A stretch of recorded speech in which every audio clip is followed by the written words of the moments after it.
Ariana, who once stole my fiancé, Jake, only to dump him and then vanished without paying the compensation she owed my parents for the trouble she caused. Now, she stands before us, making snide remarks. Your husband is quite older, isn't he? What does he do for a living? My husband is a doctor. Compared to him, your husband looks poor. He's quite muscular. Does he, by any chance, work on a construction site? Just as I was about to retort, my husband, Michael, stopped me. I do physical work, yes. Speaking of doctors, working here means he's employed at the Blue Island General Hospital? Yes. He's a surgeon. Really? He's one of my subordinates, though? You mean William from the Blue Island General Hospital, right? I believe his specialty is plastic surgery. Huh? Yes? Oh, I forgot to introduce myself. I'm the chief of surgery at the General Hospital. My name's Michael. Shocked by the encounter with Ariana, I burst into tears as soon as we got into the car to go home. Michael then asked me, "You've been thinking about something, haven't you? Tell me, how do you want to deal with her from now on?" Deal with her? That's impossible, obviously. Just thinking about it makes me feel suffocated. There was a time when just thinking about Ariana would make me hyperventilate. Yeah, I understand that you really don't want to be near that woman. That's why I have a plan. A plan?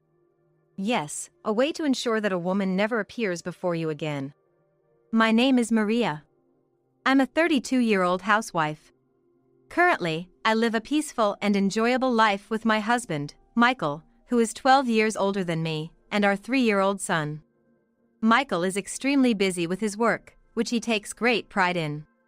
I find fulfillment in supporting him at home. It might be rare these days to dedicate oneself to protecting the home for a husband who works outside. That's what some might say. Even my parents have mentioned it.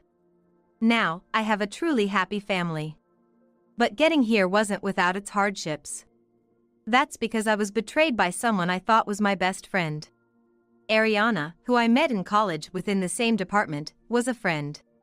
No, I thought of her as my best friend for 4 years, doing everything together.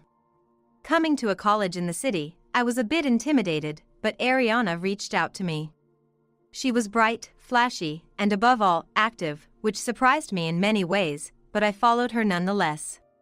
For me, who had been modest and serious until high school, she was someone who opened up a new world. And our relationship continued even after we graduated. At that time, we both found jobs in companies in the city. Whenever we had time, we often went out to eat. Eventually, I met someone too. Jake, a salesperson from a manufacturer that did business with the trading company where I worked. As an office worker, I started getting asked out by him, and eventually, we started dating. Honestly, having hardly dated men before, I was over the moon. Everything went smoothly, and after a year of dating, we got engaged when I was 26. I probably got carried away at that time. You haven't been hanging out much lately, have you? Ariana would sometimes say. Well, that's true. I don't have multiple bodies. Naturally, I started spending more of my weekends with Jake. Are you keeping secrets from me? Not really hiding anything. Ariana, for her part, had never introduced me to anyone she was dating. So, I thought friendships and romantic relationships were different. Since we were planning our wedding, it was natural that my time was increasingly taken up by him. I didn't tell Ariana about it, not because I wanted to surprise her. But I won't deny there was also a feeling of embarrassment. Introducing him to Ariana, who could easily chat up and hang out with any guy, felt daunting. Back then, I was afraid of how Jake would appear in Ariana's eyes. Yet, as the wedding approached, I thought it was finally okay to tell her. Hey, there's someone I want you to meet, I said as I introduced Jake to Ariana. Oh my! Maria, keeping secrets from your best friend? That's so like you! Ariana patted my back with a beaming smile. But that turned out to be a mistake. When the wedding reservation and preparations were nearly finalized, Jake suddenly came to my parents' house and said, I'm sorry. I can't marry you. When I asked why, he said, Ariana is pregnant. I couldn't comprehend what he was saying at first. After that, it was a mess. Was Ariana really pregnant? At that point, it didn't matter anymore. He called off the engagement when the wedding was just around the corner. I'm so sorry. In my stunned silence, my dad, half furious, berated and even hit him while he was apologizing. It could have gotten worse if my mom hadn't stopped him. The wedding was canceled. While I was incapable of doing anything, my outraged parents demanded he pay the full cancellation fee and compensation for what he did to their only daughter.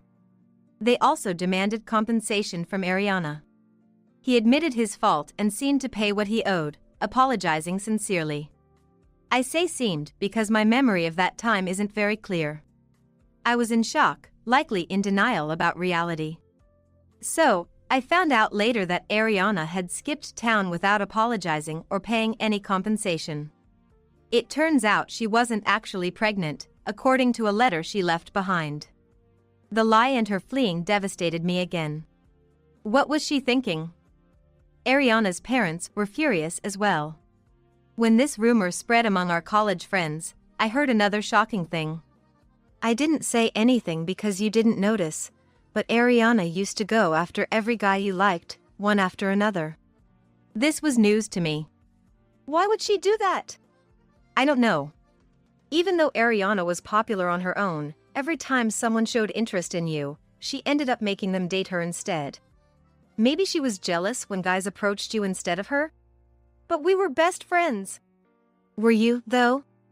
I was shocked.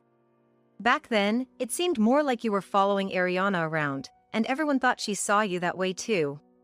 That hit me hard. Not just realizing Ariana's true thoughts, but also that I had been completely oblivious to it, and my lack of judgment when it came to men. Adding to the shock, the stares at work labeled me as the woman who got jilted right before her wedding, and I finally broke down. I quit my job and spent some time recuperating at my parents' house. Then, settled down, I got a new job at 28 and started matchmaking on my parents' advice, not trusting my own judgment anymore. I felt more secure with being introduced by worried relatives. Among them, I met Michael, a man 12 years my senior. He was too busy with work to even think about women, and by the time he realized, he was already this age.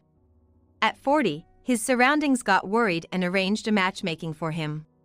I decided to marry him because he was upfront about possibly neglecting family due to his work, which I saw as honesty. Considering my past failure, we only informed close family and friends about our wedding. The following year, I got pregnant and planned to take a break from work, but then Michael got headhunted by another company in a different city. I felt bad for leaving my relatively new job, but everyone was kind and saw me off. And so, our new life as three began in a new place. What? Could it be Maria? One day, by sheer coincidence, Ariana appeared right in front of me. That day, the three of us had gone to the shopping mall. Our target for the day was the home improvement tools. Since moving here, we've been gradually working on our new home's interior ourselves. DIY has always been a hobby of mine. Michael's new job is a higher position than before, and it comes with less irregular hours. So, now he sometimes helps me with shopping for heavy items. Well, right now, he's carrying our son, Sean, on his shoulders, but what are the odds in this mall? Ariana? Long time no see. Wow, you got married. Yeah, but Ariana, you're in this town? Yep. Moved here for my husband's job. Wow, so this is your current husband? Ariana looked at us over. Then to Michael, she snidely said, quite older, isn't he? Michael casually responded, yeah, got a bit too caught up in work. Maria's friend, right? Yes, Ariana. And you're all about work, huh? What do you do? Ariana, isn't that a bit abrupt? Oh, Maria, are you still mad about it? It's not that. My husband's a doctor. Compared to him, your husband looks poor. He's got quite the muscles, though. Does he, by any chance, work in construction? judging by appearances alone. That way of speaking. But before I could argue back, Michael stopped me. I do. Speaking of doctors, does he work at Blue Island General Hospital? Yes. He's a surgeon. Really? He's one of my subordinates, though? Huh? You mean William from Blue Island General Hospital, right? Yeah. Oh, right. Sorry for the late introduction. I'm the chief of surgery at the hospital, Michael. Michael, as in the one who was eagerly headhunted last year? What a coincidence. Michael smiled gently. Yes. Suddenly, Ariana's attitude changed. Thinking back, this had happened before. I just hadn't noticed. Oh, my apologies. I didn't realize it because of your casual attire. No worries, casual clothes are just that. I clenched the hem of Michael's work clothes he was wearing at the time. What's wrong, Maria? Let's head back. Are you sure? She's an old friend, right? Yeah. There's so much I want to talk about. Let's go. Okay then. Sorry, maybe some other time. Sure, love to. Ariana's cheerful voice irked me. What's wrong? You look pale, and your pulse is racing. While saying this, we went back to the car, and as Michael put Sean in his child seat, he checked my temperature and pulse. No more, I never want to see Ariana again. I don't want to. He gently patted my trembling shoulder. If you don't want to see her, that's fine, but can you tell me why later? I just nodded silently. That night, after putting Sean to bed, I told Michael everything that had happened. I see, so that's it. I knew you had been cheated on by your fiancé right before the wedding, but I didn't know she was the woman. You knew? I figured something sad had happened. I nodded silently, several times. Yes. It's not just that. It's always been. Tears of frustration won't stop falling from my eyes. It's always like this. I realize something after it happens. I've always hated Ariana. If that's the case, she's really toxic. And it seems like she has an unhealthy obsession with you. With me? Yeah. Isn't it obvious? Luring away anyone who gets close to you only to discard them. What does she think of these men to her, huh? That's true, but... Even with your former fiancé, it turns out he's not married now, if he was supposed to be with William. That's indeed the case. And about William, or rather... Michael suddenly looked thoughtful. What's wrong? Ariana's husband is. I was just thinking. Tell me, Maria, how do you want to deal with her going forward? Deal with her? That's impossible, obviously. Just thinking about it makes me feel suffocated. There was a time when just thinking about Ariana would make me hyperventilate. It's okay, it's okay. I'm sorry. Yeah, I understand you really don't want to be near that woman. That's why I have a plan. A plan? Yes, a way to ensure that a woman never appears before you again. And then, Michael smiled gently again. Ah, that's right, this man, though he seems calm, takes action when it's necessary. 2 weeks later. In the evening while preparing dinner and waiting for Michael to come home, Mom, Grandpa and Grandma. Suddenly, Sean pointed out the window. Right after that, the doorbell rang. Indeed. It was my parents. I hurried to welcome them in. Their home is several states away. It takes hours by car. What's going on? Yeah, Michael called us. He said it was urgent, so we're here to watch the house. House sitting? Haven't you heard? I quickly sent a message to Michael. Immediately, I received a reply, so your parents have arrived. Come here now. And bring your earphones, along with the URL of a certain restaurant. I don't know what's going on, but it looks like I have to go out now. Unusual for Michael. I was in the middle of cooking dinner. That's okay, we'll finish up. Let's make it our dinner. Wondering what was going on, I started to get ready to leave. By the way, Maria, we saw that girl's parents at the rest area on the way here. My mom mentioned, as if remembering something. That girl? That girl. Ah, just thinking about it irks me, that. Ariana? I don't even want to say her name. But what could it be about? I hadn't told my parents that Ariana was living in this area. Given how down I was at that time, my mom's worry was tremendous. And her tirade against Ariana's parents was fierce. Honestly, I never thought my mom could get so angry. Because of that past, I thought mentioning Ariana over the phone would complicate things. I'll be going then. I got into the car and headed to the restaurant Michael had specified. It was a cozy, nice-looking restaurant. According to the restaurant's website in the URL, the dinner seemed moderately priced. I wondered if Michael was waiting here for me. As I got out of the car, noticing a few other vehicles parked as the evening gradually darkened. Another message popped up on my phone. Put on your earphones and come inside. Curious, I entered the restaurant where a waiter guided me to a two-person table. A man sat alone at the next table over. A drink in front of him, elbows on the table, hands covering his mouth. Exuding an unapproachable aura with his sunglasses and all-black attire. I'm waiting for someone. I began to tell the waiter to bring water and suggested the menu. He subtly gestured towards a seat across the room. There was Michael, seated opposite a woman, with several dishes that seemed like an early dinner laid out on the table. I nodded to the waiter and ordered a light meal that wouldn't seem out of place on the table. At that moment, my phone vibrated inside my bag. It was a message from Michael. Hurriedly, I attached the earphones to my phone and put them in my ears. Then I heard it. No, William is a good doctor. He specializes in plastic surgery. But you're even more remarkable, isn't that right? The woman's voice I heard, her back to me, was Ariana's. Startled, I switched my phone to record mode. Michael was intentionally letting me listen. Since then, I've asked William a bit about you. Oh, is that so? I was amazed. After all, you've handled so many difficult surgeries nationally, haven't you? Thousands over 10 years, I heard? Well, it's my job. Amazing.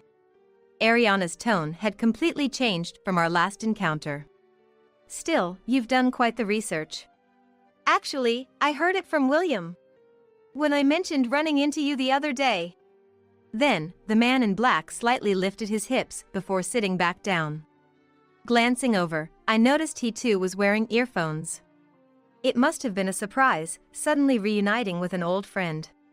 Yes, but meeting you was the highlight. Shouldn't an old friend be more important? No, I felt bad for speaking so dismissively of you before. I wanted to apologize. Ariana continued in a tone that sounded almost like she was biting her tongue. I hadn't known. She never spoke like this when she was with me during our student days. So, this was how she acted around men. And thus, my former fiancé too. But are you satisfied with your marriage to Maria? I am, but why do you ask? Isn't it boring with Maria? Why would you say that? Because she was ditched by her fiancé before, you know. Maria is a good wife, more than I deserve. But she's plain, isn't she? What are you trying to say? Actually, since our conversation the other day, I've fallen for your calm demeanor and presence. I think I could be much more for you than Maria. The man in black's hands trembled visibly on the table. So, this was his play. Oh, for me? What do you mean by that? Because you're invited to parties and such, right? With a plain wife like Maria, wouldn't you be embarrassed? In such places, you need someone more radiant, like me. So you think you wouldn't embarrass me? Yes. So, you're suggesting you'd leave William for me? No, that sounds terrible when you put it like that. Then what do you mean? I'm a bit slow on the uptake, you see. Ah, come on. Do you really make a woman say it? I told you, I fell for you. William is a promising man. Not an old man like me. Age doesn't matter. Actually, I'm disappointed in him. That's when it happened. The man in black started to stand up. I hurriedly approached him. A man dressed all in black, probably this must be William. I silently stared at his face and showed him my earphones and the connected smartphone. William sat down again, as if realizing something. I needed to hear something more definitive. Disappointment. What does that mean? You mean coming home late every day? If that's the case, it's because of work. Unfortunately, patients don't wait. No, it's not about him coming home late or anything like that. Then what is it? It's his salary. Given his age and career, it's normal. Young professionals are like that. But he's a doctor, right? So? I mean, if your partner is a doctor, you'd expect an income over $200,000, right? I believe he's making around $140,000 to $150,000 now. When we got married, it was less, and I was disappointed compared to what I had expected. Moreover, he goes to conferences and stuff, but he never takes me with him. So what if I were in that situation? So? It's not about the money. Haven't I told you several times? It was love at first sight. What do you mean? I want you to date me. At that moment, William finally stood up. I tried to stop him, but it was probably too late. He stood behind Ariana, who was sitting across the table. I hurried after him. Then, Michael smiled faintly. Ariana, is what you just said true? Behind an oblivious Ariana, William spoke in a low voice. Ariana literally jumped in surprise when she turned around. What? You? And Maria? What are you two doing? Don't tell me you're cheating? See, when you have something to hide, you end up saying things like that. Michael said calmly to Ariana. I heard your conversation. So you've always thought of me like that, huh? What do you mean, like that? Here you are. I then confronted Ariana with the recording of our conversation. What's this? Michael took out 2 smartphones from his bag. One was connected to me, and the other must have been connected to William. Do you even know what it means to become a fully fledged doctor? What's this all of a sudden? We spend years in college, then years before becoming regular doctors. I had just become a regular doctor when I met you. What? Ariana started counting on her fingers suddenly. So, I was just a newbie. But, you said you were a doctor at the mixer. I am a doctor. And at that time, I was dragged there by a high school buddy. I thought it was too early to marry, but you were the one who aggressively pursued me. Plus, I was earning more than my peers in corporate jobs. It was you who assumed I made more. Indeed. Doctors are well paid, but not until they're fully established. And whether they own a practice, where they work, their employment status, and age can all affect their income. And it's true that doctors have fewer chances to marry. It was a rare outing because I'm still a busy newbie, which is why I initially declined. Yes, that's true. It might sound like an excuse, but I wanted to work in rural healthcare. I needed to build up my experience in the field to be as versatile as possible. Yet, whenever I mentioned this, you would hysterically scream. But I don't want to go to the countryside. Even though I said it pays better, you didn't want to hear it. And it's not just that. You said you'd be a housewife to support me, but you don't do any housework. What? I was surprised at that. But housework isn't just for women nowadays. That's if both are working. I chimed in. In today's world, if you decide to be a stay-at-home wife, you really need to manage all household duties perfectly, so your husband doesn't have to worry about anything. Maria, even you're saying that. But are you managing all that, along with your social obligations? You seem to be misunderstanding something. Michael sighed deeply. You clearly have the wrong image of a doctor's wife. Indeed. That's more like the image of a housewife from the past. The glamorous life you imagine doesn't exist. I'm always watching the clock for his uncertain return time, managing childcare, and ensuring he has the stamina to handle surgeries lasting 10+ hours by planning nutritious meals. Oh, I see. William, have you been thinking I'm inattentive because I frequently seem to overlook things? Maybe you haven't been getting enough sleep at home? Yes. Well, I used to cook and do household chores on my own, but even so, my sleep hours have been significantly reduced because he keeps bothering me whenever he's home, making it hard to find time to study. Study? Of course. It's only natural to constantly acquire new knowledge for our patients. So, Maria, you're studying too? At this age? Of course.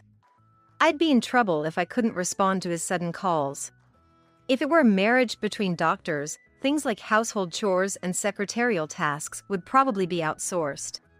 But I'm just an ordinary person, so I do what I can to support Michael, for his sake, the hospitals, and the patients. And I want to show our son a model of diligent work. How arrogant. Say what you will. I'm not the person I used to be. That's right. Watching Ariana directly trying to charm Michael stirred a different kind of anger in me, not the fear I had felt before. Ariana, unable to counter my arguments, remained silent, possibly out of frustration. Then, William interjected firmly. Ariana, I've decided to leave you. We're getting a divorce. What? What are you talking about? Being with you, I can't become the doctor I aim to be. And let me ask again, are you willing to follow me to rural areas? No, I can't go to such places. I see. But I want to go. That's why I can no longer be swayed by you. Ariana's face froze. You can't be serious about leaving me. Suddenly, Ariana turned to me. It's all because I met you again, Maria. Why did you have to come here? If only we hadn't met. So, you're saying you wouldn't have thought about taking my husband if we hadn't met? You haven't changed at all since college. What? How dare you? Watching her, I began to feel pity for Ariana rather than fear. Why have you always taken and then discarded men who were interested in me or my boyfriends? Because I hated you, the plain good girl. But Ariana, hating me doesn't justify the effort you've put in. Like with Jake, you ended up running away from home. That's right. Ariana's actions were strange. If she hated me, she could have ignored me or bullied me directly. Yet, she took men away from me and discarded them, making it visible to our friends. And she even took my fiancé and demanded alimony. Ariana, could it be that you actually liked me a lot? What? She opened her eyes wide in disbelief. Was it my imagination, or did her neck veins bulge visibly when she got angry? It's said that veins bulge when one is angry. Apart from Jake, I hardly noticed. And the men who switched to you because of Ariana's tricks were not worth much anyway. In the end, it worked out in my favor, didn't it? No, that's not true. Even if I had married Jake, he might have cheated on me. So, Ariana, were you actually saving me from unhappiness? What? Ariana's gaze wandered. Didn't you realize? That can't be. I'm sorry, but I'll forget about you from now on. No, that's a lie. As she said that, Ariana suddenly collapsed in front of us, clutching her chest. Doctor! William looked at Michael with a serious expression. Call an ambulance, quick! Right away! Soon after explaining the situation to the ambulance, Michael and William went with it. Indeed, Michael specializes in cardiac surgery. He probably won't be coming home today. As I sighed deeply, the waiter brought our order. Thank you. Sorry for the commotion. No worries, this place was booked exclusively for you by Michael today. Wow. He had arranged even that. Truly, when he decides to do something, he does it right, I thought with a smile. Later at the hospital, there was another commotion. According to Michael's plan, Ariana's parents were supposed to come storming in. Shockingly, Ariana had only reported her marriage but had not introduced William to her parents. Perhaps the timing had prevented travel out of state. But that time had passed. Michael, through William, had contacted Ariana's parents for two reasons. One was the potential for further issues with men. The other was because he had noticed something off about Ariana's health. He had been suspicious of the way the veins on the right side of her neck bulged since their first meeting. As it turned out, Ariana did have a heart condition. She needed some hospital stay, but her life was not in danger due to the timely intervention. Her parents, having rushed over, decided to take Ariana home. Between the divorce, the sudden discovery of her illness, and being called out by me, Ariana was quite shaken. I don't want to go back home. Ariana resisted her parents. But you need to pay back the alimony we fronted, her father said angrily, and weakened by her condition, Ariana couldn't respond. The divorce led to mediation, where William's misuse of funds was also brought up, further increasing the amount her parents had to cover. Dragged back home, Ariana was now forced to work within their sight to repay them, a tough situation given her free-spirited nature. Caring for her health while being watched by her parents, and chased by serious work every day, for the free-spirited Ariana, that must be an unbearable ordeal. Look, a message from William. It's the weekend. Michael took a half-day off work, so the three of us went to a park with a wide grassy area for the first time in a while. Despite the chilly days continuing, Sean, dressed warmly, was running around on the grass, laughing. Is he all right? As we sat on a bench with a view of Sean, we took turns looking at an email. Check out this photo. The photo showed William smiling and participating in a local festival. A stark contrast to his previously worried expression. That's great. You won't have to be troubled by the past anymore. That's absolutely true. Half of the fear I had was self-generated. And facing Ariana seemed to have lifted some kind of curse. Daddy! Sean waved at us enthusiastically. All right, let's catch him, said Michael as he started running. And I watched the two of them, guarding this moment. Now and in the future too. Please, take care of these two for me, he begged. I couldn't help but feel utterly exasperated with him. The nerve of him to ask me to even take care of his mistress was just outrageous. What? Why don't you ask your parents? What are you saying? Should I make my elderly parents take on such a burden? You're heartless. Oh, your mother-in-law would probably be delighted to help, wouldn't she? And what position are you in to be saying such things? Mark, my husband, despite being in a position to ask for help, never lost his arrogant attitude. Watching him, I couldn't help but wonder what I ever saw in him. Excuse me, coming through. Just then, a new bed was brought in next to us. I glanced over, recognized who it was, and couldn't help but scream. What? Ivy? The woman in the bed was someone I knew very well. I never imagined you were Mark's mistress, I said glaringly, and she looked away. Now, what am I supposed to do with them? We're family, so help us out, will you? While watching the two of them cling to me, begging for help, I found myself deep in thought. My name is Hazel Smith. I'm a 35-year-old housewife raising a lovely 10-year-old son, Sebastian. I have a younger sister, Ivy, who is 6 years younger, and frankly, we've never gotten along. Ivy was irresponsible and ran off with a man as soon as she graduated high school. I'm sorry, Hazel. I know I shouldn't be causing you stress right now. My parents lamented over Ivy's choices and made sure it didn't bring mental unstableness on me. They didn't want to worry me as I was pregnant at the time. However, they had no choice but to inform me after Ivy ran off with all the family's savings. That news did indeed cause me great mental distress. Are you okay, Hazel? You need to prioritize your baby now. Mark had supported me during that time. He suggested I go back to my parents' place for the birth, which turned out to be a great help. It allowed me to support my parents financially with my savings and safely deliver Sebastian. By the way, I've since been repaid by my parents for that money. Thank you, Mark. Your suggestion really helped me feel at ease.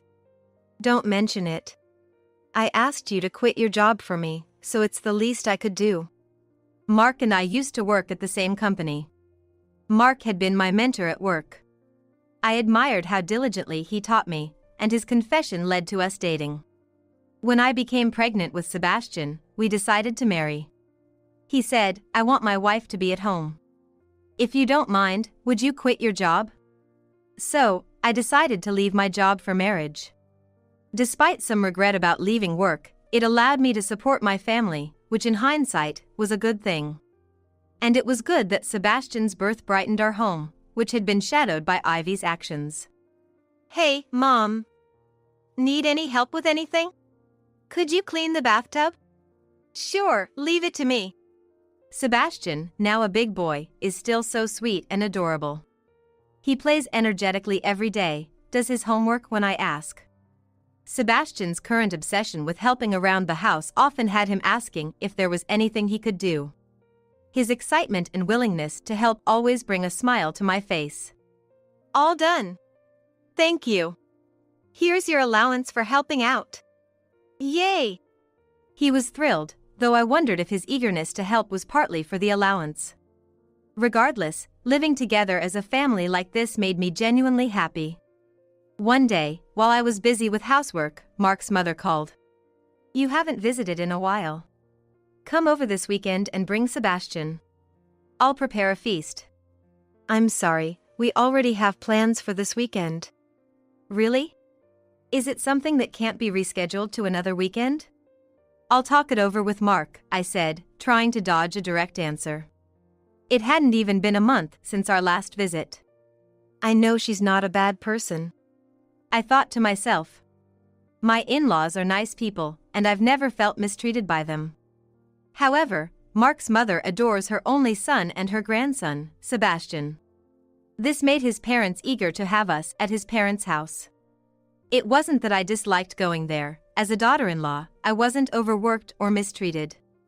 They treated me more like a guest, not even letting me help in the kitchen.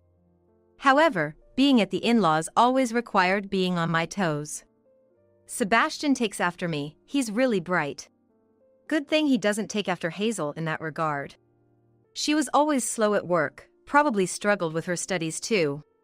Moreover, whenever we visited Mark's parents' house, Mark would start drinking from the daytime.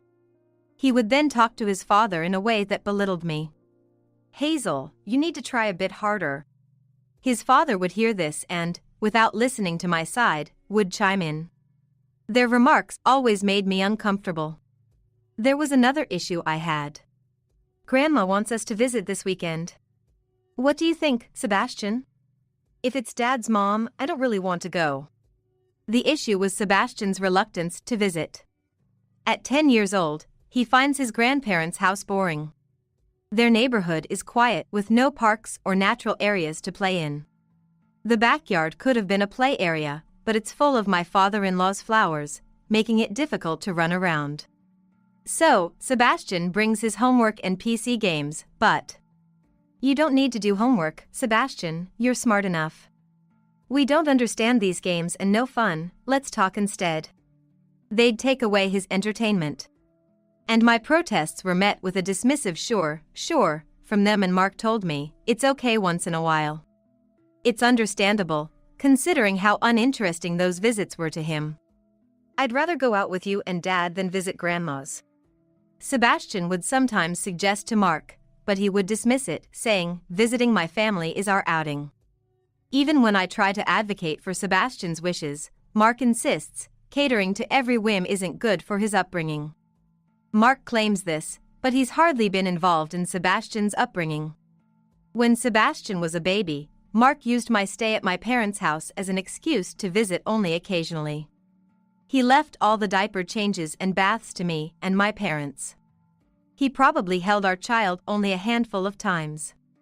When I wanted to return home, Mark would insist, "It's better for you to stay at your parents' for now." At the time, I thought he was being considerate, but now I see it as his reluctance to participate in parenting. Perhaps his eagerness to take Sebastian to his parents' house stems from not wanting to deal with him himself. "Dad's just not interested in me," Sebastian said, echoing the sentiment about Mark. Hearing this, I couldn't help but feel troubled. This week, I had planned to take Sebastian to my parents' house. Therefore, I decided to talk to Mark when he returned home, hoping to somehow convince him to decline the visits. My parents' house should be the priority. But we went there almost every weekend last month, and it's only been a couple of weeks since. We haven't been to my parents' house in nearly a year, even though Sebastian spent time there as a baby. Mark's parents often insist on our visits because they didn't get to see Sebastian much when he was a baby. We couldn't see him much then, so now we want him here, they would say. To be clear, it's not like they never saw him as a baby. They even stayed at my parents' house for about a week. The in-laws had always been merely guests in our lives. Moreover, my parents saw Sebastian only a couple of times a year since we moved back to our place. Your parents' house is just boring for me. Enough. We've had this visit planned for 6 months. If you prefer your parents' house so much, why don't you go alone? Fine, I will. He replied easily. I wonder if he really cared about our family. I tried to shake off such thoughts, but they lingered. I started working from home to prepare for situations like this. It wasn't much, but it kept me from overthinking. And it helped me save a little. If I want Mark to be more supportive, I need to try too. I thought, trying to be objective. But my efforts seemed futile. Hi Dad, Mom, long time no see. Long time no see. Wow, look how much you've grown, Sebastian. Following our plans, I took Sebastian with me to visit my parents' home. Sebastian was delighted, and so were my parents. I practiced the game you like, Sebastian. Want to play together? Really? I'd love to. Oh, but I need to do my homework first. How responsible of you. Use the living room, dear. We'll prepare dinner while you finish your homework. They said, prioritizing Sebastian's needs. The contrast with Mark's parents made me feel uneasy. What's wrong? You seem troubled. My mother noticed and said. I took the opportunity to talk to her about everything while Sebastian was with my father. Indeed, we did monopolize your time with the baby, but that was only for about 2 months after he was born, right? Besides, it's wrong to ignore Sebastian's preferences and opinions. Honestly, I'm worried that continuing this marriage might not be best for Sebastian. I understand. Talk it through with Mark, and remember, you can always come back home. We're here for you. I was grateful for her understanding. I knew my father would say the same. That was what I was thinking at the time. I'm home. I heard a voice. And as my mother and I exchanged surprised looks, a woman with a little girl entered. Ivy, is that you? Hey sis, why are you here? It was Ivy, my sister, whom I hadn't seen in 10 years. The little girl, about Sebastian's age, was hiding behind her. Ivy? Why are you here, Ivy? Our parents were visibly shocked by her sudden return. Ivy, while casually placing her bags down, said, I'm tired. Just put these in a room for me, will you? Sebastian, sensing the odd atmosphere, hurried over to me. Ivy, what have you been doing all this time? Well, I got married to the guy I eloped. To summarize her story, she got married to the guy she eloped with and had Hannah. And then she had been living as a family of 3 but returned as a single mother after getting divorced. You're causing trouble again. Don't drag us into your mess. Dad scolded Ivy as she laughed it off. The children, seeing our father's anger, looked scared. Dad, calm down. The kids are frightened. Sorry. Dad said, calming down as he saw the children hiding behind their mothers. Thinking it wasn't good to continue the conversation in front of the children, I asked Sebastian to go to his room for a while. So, Ivy, what do you plan to do now? Mom asked once Sebastian was out of the room. I'll stay here. I can't raise Hannah by myself, Ivy declared. Our eyes then turned to little Hannah. She was watching us warily. She resembled her mother in her cute features. We couldn't bear the thought of turning away my anxious niece because of her mother, so we decided to welcome Ivy for the time being. Thanks. I'll go buy some essentials for living. Wait a minute. But Ivy had already left, leaving us with a subdued Hannah and an awkward atmosphere. I'm Sebastian Smith. What's your name? I'm Hannah Johnson. Nice to meet you. I've got some games, let's play. That's when Sebastian kindly spoke to Hannah, breaking the tension. That helped Hannah to gradually let go of her caution. Following this, Ivy essentially began freeloading at our parents' house. Whenever I called, I'd hear how much she was troubling everyone. Looks like going back to our parents' house isn't an option anymore, I thought, feeling like I had lost my refuge. And now, unable to divorce Mark, I sighed. Sebastian looked up at me, concerned. Why are you sighing? One day, when I sighed, Mark asked what was wrong. I told him about Ivy, and all he said was, huh? His indifference to my worries was evident. He wasn't interested in listening seriously. Why don't you just help your sister out? Mark said to me, obviously not taking the situation seriously, and I couldn't help but feel annoyed. As I was about to retort, the doorbell rang. Ah, there she is. Ivy? I exclaimed as I opened the door, only to find my sister and niece standing there. Apparently, Ivy had gotten our address from our parents and decided to drop by. I've got something urgent to take care of. Please look after Hannah for me, she said, leaving her daughter with us before I could even respond. Wait a minute. Is that the infamous sister? I called out, but she was already gone. And Mark showed up. He watched the whole scene unfold. Yes, that's her. I'll have a word with her when she comes to pick up Hannah. Surprised by his words, I looked at Mark. I decided to let him handle it, though I was a bit surprised by his offer. Even though Ivy abruptly left Hannah with us, it meant we could avoid visiting Mark's parents' house. Sebastian kindly engaged with Hannah, and they started playing together, lightening the mood. I watched them play, wondering why Mark was in such a good mood. Hey sis. Ivy's here to pick up Hannah. I'll handle it. You stay with Sebastian. As it became dark outside, my sister arrived. Mark, who had taken care of Hannah, returned in an even better mood after dealing with her arrival. She's quite understanding.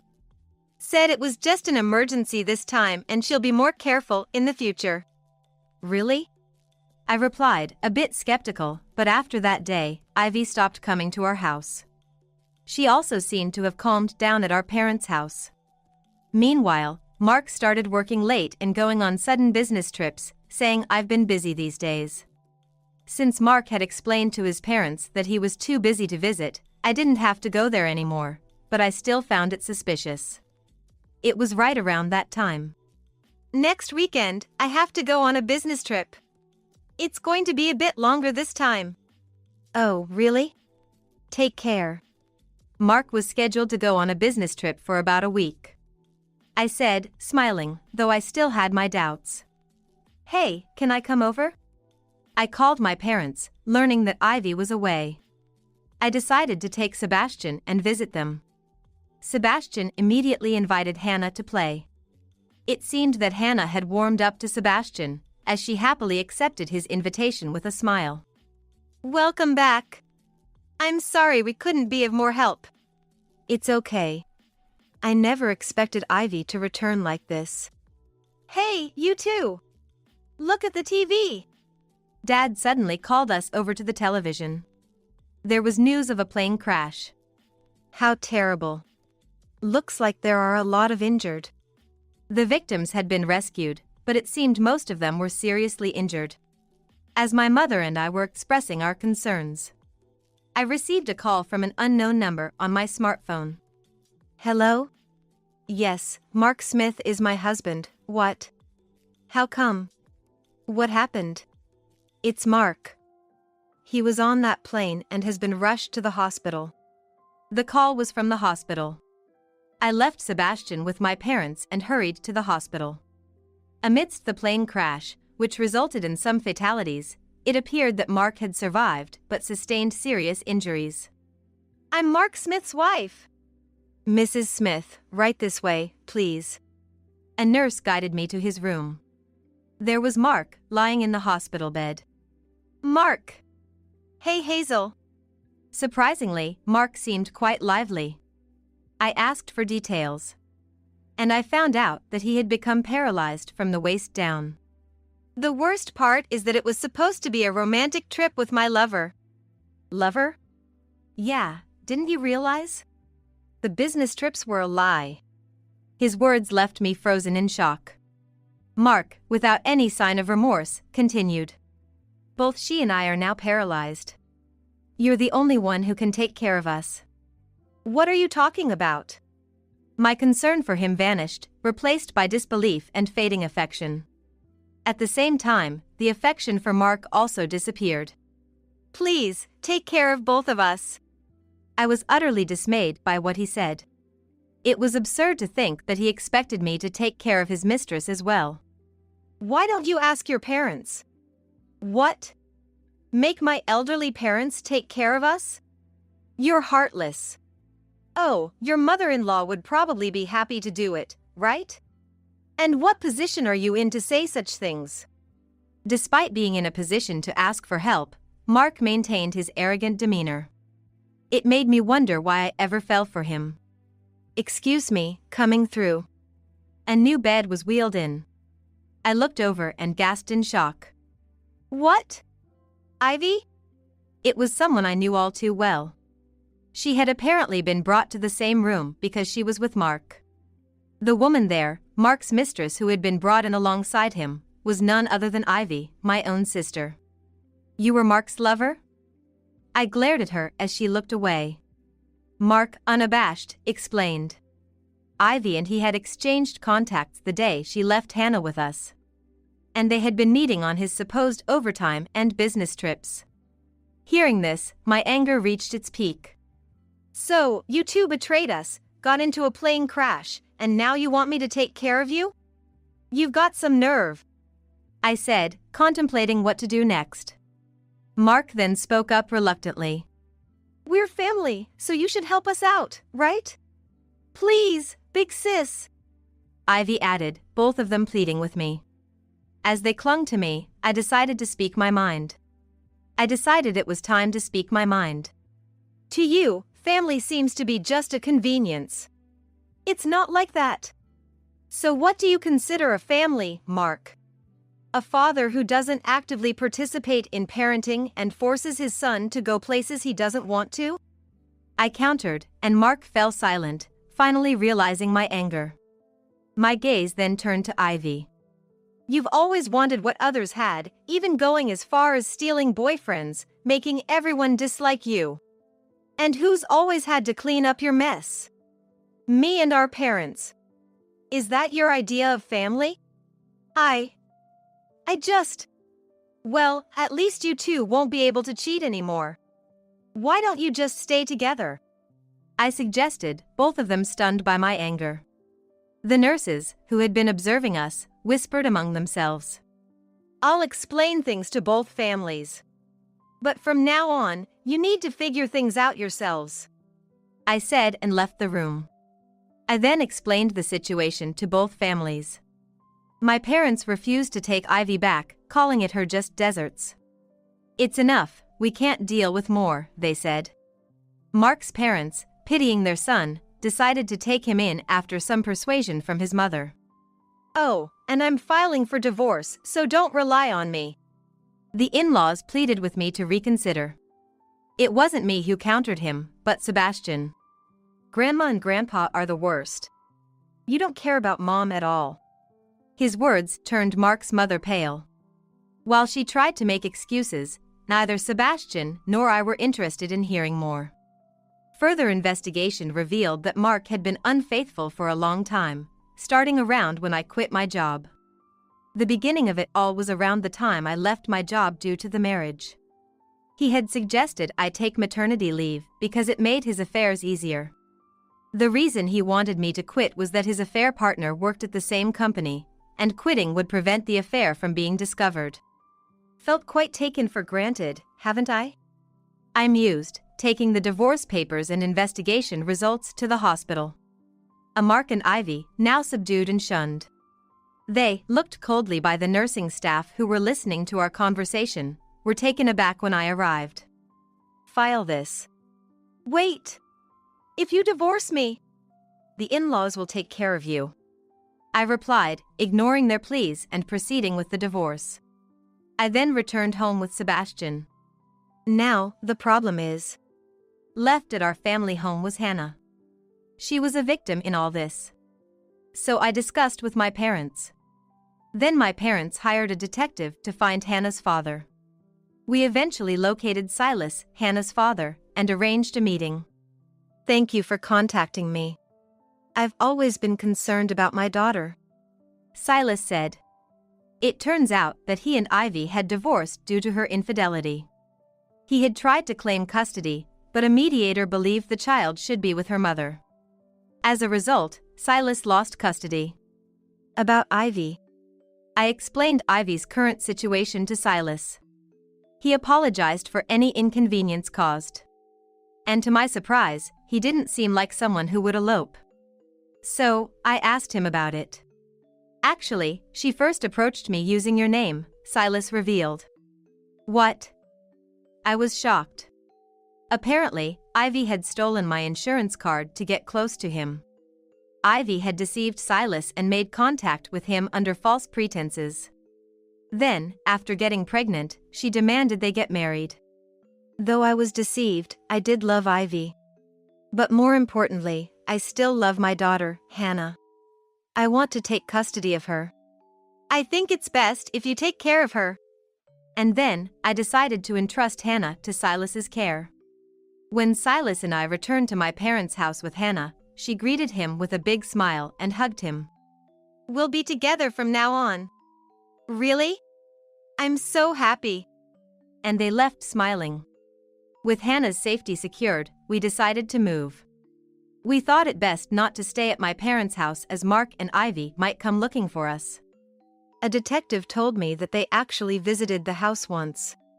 I had hired a detective to keep an eye on their movements. After being discharged, Mark and Ivy, pushed in wheelchairs by Mark's parents, had tried to visit my parents' house. And they found it empty, so they ended up at Mark's parents' house. Ivy was allowed to stay there because she was Mark's lover. But the elderly couple struggled to provide care, leading to constant arguments. Well, that's to be expected. Mark, Ivy, and even Mark's parents were all selfish. They always tried to enforce their will. There was a balance only because there were people who would tolerate it. Like me and my parents. We were no longer there, so conflict was inevitable. Well, it's no longer my concern. I had no sympathy for them. However, I needed to ensure everything was finalized legally. So I headed to a lawyer's office. A few days later, Sebastian and I went shopping. I'm so happy to be shopping with you, Mom, he said, his excitement evident due to our recent limited outings. As we enjoyed our time, I was suddenly approached by Ivy. Sis! When my sister called out to me, I was taken aback and froze, surprised. Seeing her struggling to push a wheelchair, I instinctively grabbed Sebastian's hand, ready to flee. Where is Hannah? Isn't Hannah with you? Ivy exclaimed. Given that her first concern was about Hannah, I decided to hear her out. We entered a nearby shop to talk. At first, I was staying at Mark's place, but Ivy was in a vulnerable position in that household. Consequently, she felt marginalized and seemed to be bearing the brunt of everyone's frustrations. Amidst this, she started worrying about Hannah. Once she started worrying about her, even though she knew she didn't have the right to see her, Ivy still longed to at least catch a glimpse of her and managed to escape from her in-laws' house. However, without a clear plan, Ivy was aimlessly wandering around the town. That's when I heard Sebastian's voice. She continued, explaining how it led her to us. She was anxious about not seeing Hannah and had approached us in her panic. Hannah is with Silas now. Ivy froze for a moment. Then she smiled in relief. If she's with Silas, she'll be fine. Have you thought about what you're going to do now? There's someone who's willing to help me. This person was a friend she met during her elopement. Her friend worked at a support facility, and arranged for Ivy to stay there for a while. Apparently, she had escaped just before someone was scheduled to pick her up the next day. When I called, I got scolded for acting recklessly, but they said they would still come to pick me up. To Ivy, who said this, I presented a document. This is a list of jobs suitable for wheelchair users. What's this? I know you're going through a tough time, but I will be seeking alimony. I see you're remorseful, so I'll allow installment payments. Find yourself a job. Okay, I'm sorry. After her friend arrived, Ivy left with the friend. I thought maybe she could still turn her life around. Sorry for the delay. Let's go shopping, I said to Sebastian, and we left the shop. As we were leaving, we ran into Mark. His parents were nearby, possibly searching for Ivy, and stumbled upon us instead. What do you want? Come on, let's get back together. A family should be together, right? Stop joking. I have no intention of going back to you. Unlike my sister, Mark called out to me out of self-preservation. Disappointed by his self-serving attitude, I glared at him. I expect a lump sum for the alimony and child support. I'm embarrassed that you're my dad. Faced with our cold attitude, Mark froze. We turned our backs on him and left. In comparison, Ivy seems better, I thought as Sebastian and I focused on our shopping. Hazel! Sebastian! Mark called out, but his voice no longer reached me. Later, with the help of a lawyer, I filed for alimony against both of them. Ivy began to pay the alimony. Apparently, she was struggling with a new life and an unfamiliar job. She said she received only minimal help from the friend she had mentioned. I remember Ivy used to be so sweet and genuine when she was little. Perhaps being pushed to her limits, she had reverted somewhat to her former self. On the other hand, Mark, who was faced with a lump sum alimony demand, also had a hard time. He eventually had to sell his parents' house and use all of their retirement funds to pay the lump sum alimony I demanded. Am I too harsh? After all, he was paralyzed from the waist down. You don't need to worry about it. Right. You simply claimed your rightful dues. My parents reassured me, sensing my slight guilt over the situation. Hannah, now living with Silas, seemed to be happy. According to Silas, she was fond of Sebastian, who had been kind to her. This news brought a smile to my face. Sometime later, I received a letter from Silas. It contained excerpts from a letter Ivy had written to him. I always wanted to be like my big sister. But I realized I could never be her, leading me to self-destructive choices. However, I truly fell in love with you, Silas, and genuinely love Hannah. The letter ended with, I don't deserve to see Hannah or my sister ever again. It seemed that Ivy would not appear before me again. It was her self-imposed punishment. Mom, can I go to my friend's house today? Sure, but make sure you come back before it's late. Even in our new home, Sebastian was making friends and enjoying school. Let's continue to live a peaceful life with our cherished family. With these thoughts in mind, I watched Sebastian energetically run off. Today, I'm hosting a Christmas party for 20 family members.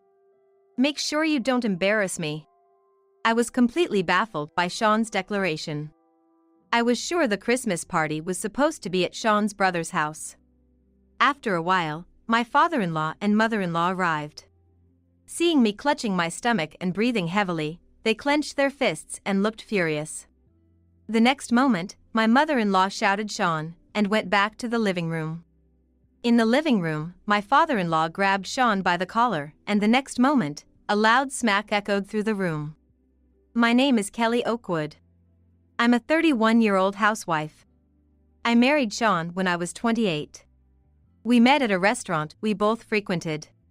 We were both regulars there and knew each other by face, nodding in acknowledgement whenever we saw each other. It was a casual acquaintance at first, but one day, when the restaurant's popular dish was down to the last one, Sean kindly offered it to me. Sean is a big guy with a loud voice to match. He's assertive, but at that moment, he bashfully said please, go ahead and gave me the dish. His shy demeanor and large frame seemed so out of balance that I found it adorable. In hindsight, it was a complete oversight on my part. We exchanged numbers and went on several dates. Our first date was at a burger place, and on the next date, he took me to a fashionable bar while I was wearing casual shoes, without consulting me. Sean lacks consideration and has a habit of making decisions on his own without consulting others. Sean, who works for a major electronics manufacturer, seemed successful and boasted about being the first among his peers to advance in his career. His tendency to act unilaterally was a frequent topic of his pride. Perhaps love is blind, as I mistook Sean's behavior for masculinity. Looking back, this was a grave mistake. Sean proposed to me on our third date. I thought it was too soon, but he had already booked a wedding venue. I was more surprised by his initiative than anything else. Eventually, I gave in to Sean's persistence, and we had a whirlwind marriage within a few months. My parents were surprised, but were also overwhelmed by Sean's assertiveness. Sean wanted me to quit my job and become a housewife upon our marriage, but it was too sudden, and I couldn't leave my job. I told Sean I would work until we had children, and he reluctantly agreed. Sean was the type who wanted his wife to take care of the home. The first year of our marriage was blissful, without any major issues. Sean continued to make decisions unilaterally, so things like buying a car or choosing a new home were done without my input. I had always dreamed of seeing the northern lights on our honeymoon, but before I knew it, we were eating pancakes in Hawaii. If I overlooked Sean's self-centered behavior, it was a happy life. However, things started to change dramatically when I became pregnant after a year. It felt less like tumbling down a hill and more like riding a roller coaster. When I found out I was pregnant, I quit my job and stayed at home as Sean and I had agreed. To our surprise, I was expecting twins. Sean seemed deeply moved, saying I'm going to be a father to 2 kids at once. He was so happy that he even bragged about it at work. Sean's phone wallpaper was the ultrasound image of the twins. Sean was showing off the ultrasound image everywhere. I secretly thought it was in poor taste, but I kept quiet. Since it was my first pregnancy with twins, I felt more nervous and anxious than happy. Sean was too caught up in his excitement to pay any attention to my worries. The obstetrician advised me to have a managed hospital stay due to the risks associated with multiple births. Sean agreed to this. It seemed even he was worried about what might happen. Being in the hospital was a relief for me, but I was also worried about something else.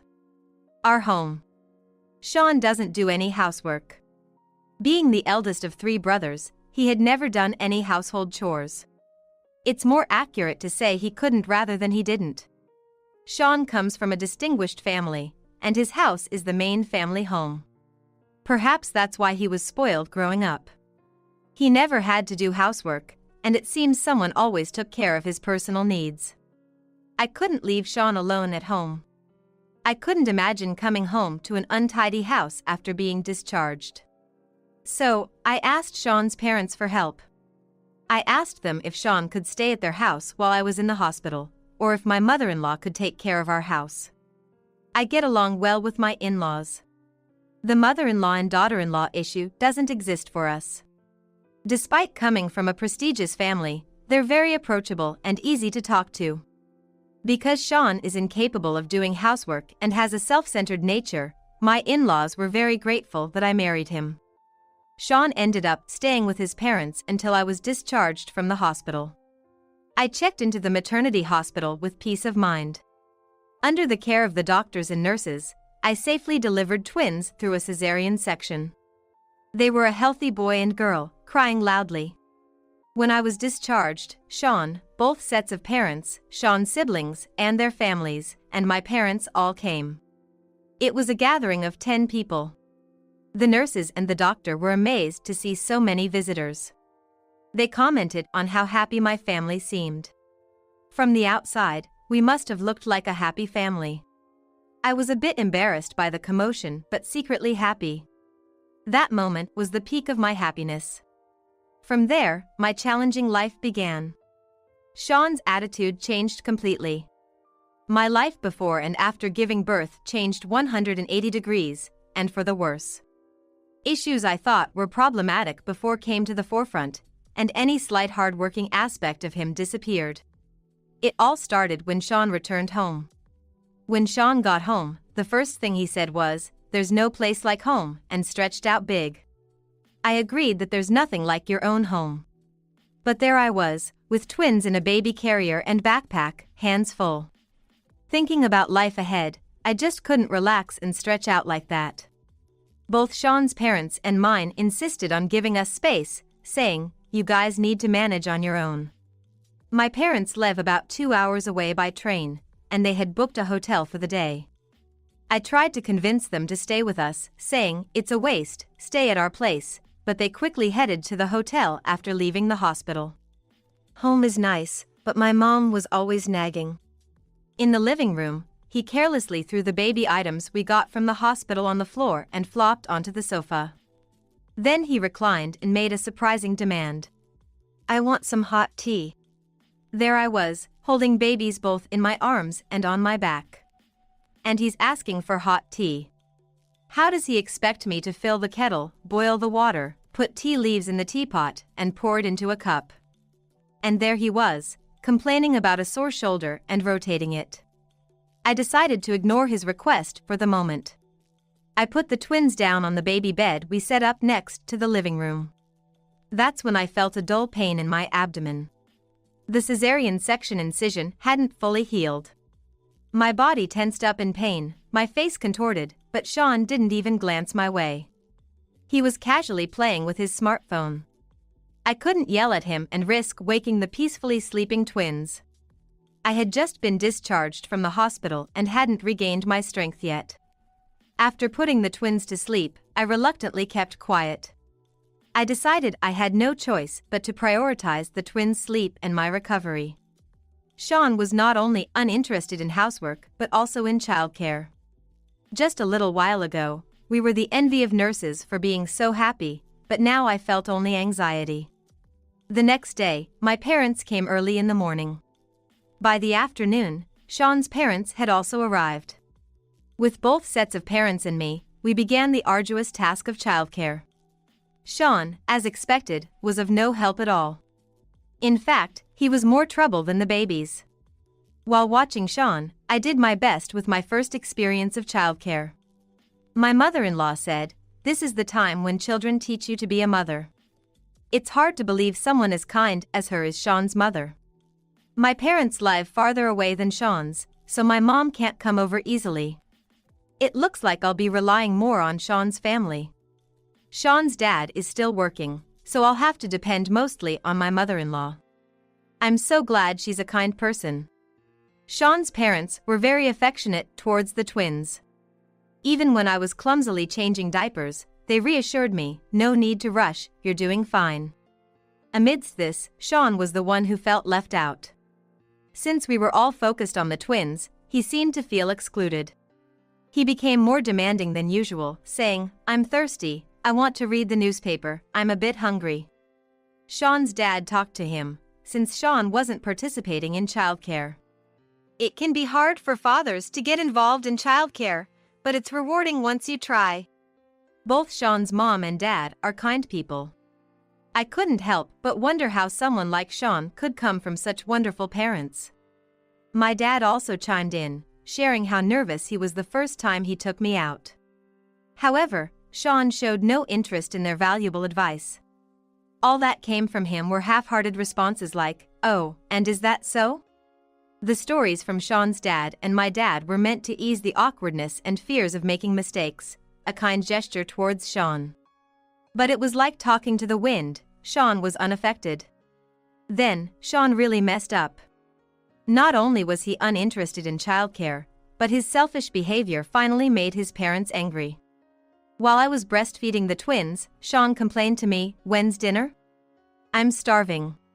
He even demanded a proper meal, not just something pre-made. I was perplexed about what to do when my father-in-law stepped in. "You're not a child, if you're hungry, make something yourself." His response was perfectly reasonable. Yet, Sean became defensive and said, "You're a housewife, so it's natural for you to cook." I rarely use pre-made food when I cook. But for Sean, even one pre-made item meant I was slacking off. Sean's mom joined in the argument. "Babies can't cook and eat by themselves." Then his dad added, "If you're so concerned about feeding, why don't you give the baby formula? You could do that." Faced with criticism from everyone, Sean made a surprising remark. "If I start doing things like breastfeeding, then what's left for the mother to do?" Both sets of parents were dumbfounded. I could only sigh. Afterwards, Sean's mom lectured him endlessly, and his dad thoroughly taught him how to change diapers and other childcare tasks. Sean looked lifeless, obviously doing it unwillingly and in a bad mood. 2 years passed, and I became pregnant again. Sean hadn't changed at all over these years. I continued to be overwhelmed with childcare and household chores. Without the help of Sean's parents, our life would have probably fallen apart. Sean's mom helped with housework, and his dad tried to teach Sean about childcare. Meanwhile, Sean seemed to resent his parents' involvement, always finding excuses to go out. Sean claimed he was busy with business trips and overtime, but I think he just didn't want to be at home. This pregnancy wasn't twins, but my morning sickness was worse than before. Especially the smell of cooked rice was unbearable, so inevitably, bread became a staple at our table. Sean was unhappy about this too, constantly complaining that he wanted freshly cooked rice. Angered by this, his mom told him, "If you want a meal, make it yourself." Surrounded by his parents, Sean reluctantly cooked the rice. Regardless of how it looked, I tried to eat the meal he prepared for the first time. However, due to my morning sickness, I couldn't finish it. Sean exaggeratedly sighed at the sight of the uneaten food. "I went through all this trouble, and this is it? If it's too awful to eat, just say so," he said before storming out of the house. About an hour later, Sean returned. From that point on, he stopped doing any household chores or childcare. His excuse was, "You're just wasting people's kindness." Unashamed, Sean started going out fishing on weekends as his hobby. On weekdays, he would go out for drinks, citing work commitments, and come home late. There were days I didn't even see his face. Realizing this couldn't go on, I apologized several times about the meal and asked for his help around the house. I requested him to come home a bit earlier on weekdays and to spend at least some weekends at home. I was hoping he would spend even a little time with the twins. But Sean's response was unbelievable. "I've taken care of the twins for 2 years. You should be used to it by now," he said before leaving for fishing. He even said, "It's only one baby this time, not like I can do anything." The 2-year-old twins, thanks to Sean's indifferent attitude, were not at all attached to him. In fact, they seemed to dislike being around him. They would frown and look like they were about to cry whenever Sean walked by. My biggest regret is wondering why I got pregnant with a 3rd child. I must have been fooled by Sean's occasional kind gestures. It's unfortunate, but there's nothing I can do about it now. The baby in my growing belly is innocent. Despite my mixed feelings, my pregnancy progressed smoothly, and I reached full term. Like the last time, I was scheduled for a cesarean section. Having experienced it before, I knew what to prepare for the hospital stay. However, the due date being right after Christmas meant a hectic holiday season. There's a big family gathering at Sean's parents' house for Christmas, but I won't be able to attend this year. The biggest problem with this childbirth is Sean. This time, there's the additional responsibility of taking care of the twins. It seems impossible without Sean's help. I wished Sean could take time off work to match the birth, but I doubt that will happen. As a last-ditch effort, I asked Sean if he could take care of the kids after he got back from work. His response was cold and devoid of any kindness. "I can't make that kind of promise." What he said next was even worse. "It's embarrassing for a man to take time off work for his wife's childbirth. It's like being a useless husband under his wife's thumb." I couldn't hold back and was about to retort when Sean demanded dinner. This stopped me in my tracks, and I lost the will to argue. Upset by my request, he continued to complain during dinner. At 2 years old, they should be able to eat by themselves. Sure, they might be able to eat, but they can't cook. Sean lacks that kind of imagination. I was so annoyed that I snapped back. Well, you should be more capable than a 2-year-old. Why don't you show them how it's done? Unfazed by my sarcasm, Sean said something outrageous. I'm the breadwinner. You're all living off what I earn. So you should be grateful and make me dinner. I couldn't understand his logic. His arguments were too far-fetched. Until I went to the hospital, Sean kept saying, I'm the one providing for you. I never intended to quit my job. It was Sean who pushed the idea of me being a stay-at-home wife after we got married. Every time he says, I'm providing for you, I think to myself, what nerve. Frustrated, I reached the week I was scheduled to be admitted to the hospital. Then, Sean made another tactless comment. You should attend the Christmas party. I couldn't understand why he would say that. Apparently, it looked bad for the head of the family to attend alone. He had no understanding of the pain and risks of childbirth. Childbirth is a life-risking endeavor. Sean's unreasonable demands continued. Why do I have to attend alone? Who's going to cook and serve drinks? It's as if he mistook me for a servant or a maid. The idea of risking my life for Sean's reputation was unbelievable. Sean often comes up with such ideas. We went back and forth with come and it's impossible several times. Finally, my father-in-law talked to Sean, and it was decided that I wouldn't attend. As the new year approached and the day before my hospital admission arrived, Sean was still sulking. Unfortunately, today was the day of the Christmas party. On the day of the party, I was lying down with a tight belly next to the twins. Suddenly, I noticed Sean standing over me. With sleepy eyes, I looked up at him. Today, I'm hosting a Christmas party for 20 family members. Make sure you don't embarrass me. What was Sean thinking? I was totally confused by his statement. I was sure the Christmas party was supposed to be at Sean's brother's house. Sean squatted down and shook my shoulder. Prepare a meal for 20 relatives and some desserts that women would enjoy, he said. It seemed Sean had unilaterally decided to host the Christmas party at our house. Everyone in the family, including Sean's parents, had been considerate about our twins and my current pregnancy. I couldn't understand why suddenly 20 people were coming over today. I hadn't noticed, but there were missed calls from my mother-in-law and father-in-law on my phone. I'm due to be hospitalized tomorrow. I could go into labor at any moment. Hosting 20 relatives in such a condition is absolutely impossible. I told Sean, it's impossible to do all this at the last minute. I asked, even if it costs more, can we have a catering service or something? I even humbly suggested. But Sean exploded in anger. I said we're doing it at my house. Are you trying to embarrass me? As the wife of the eldest son of the main family, you should keep up appearances. Sean was imposing his selfish will on me. Continuing with outdated notions like a wife should just be quiet and obey her husband. I no longer had the energy to argue back.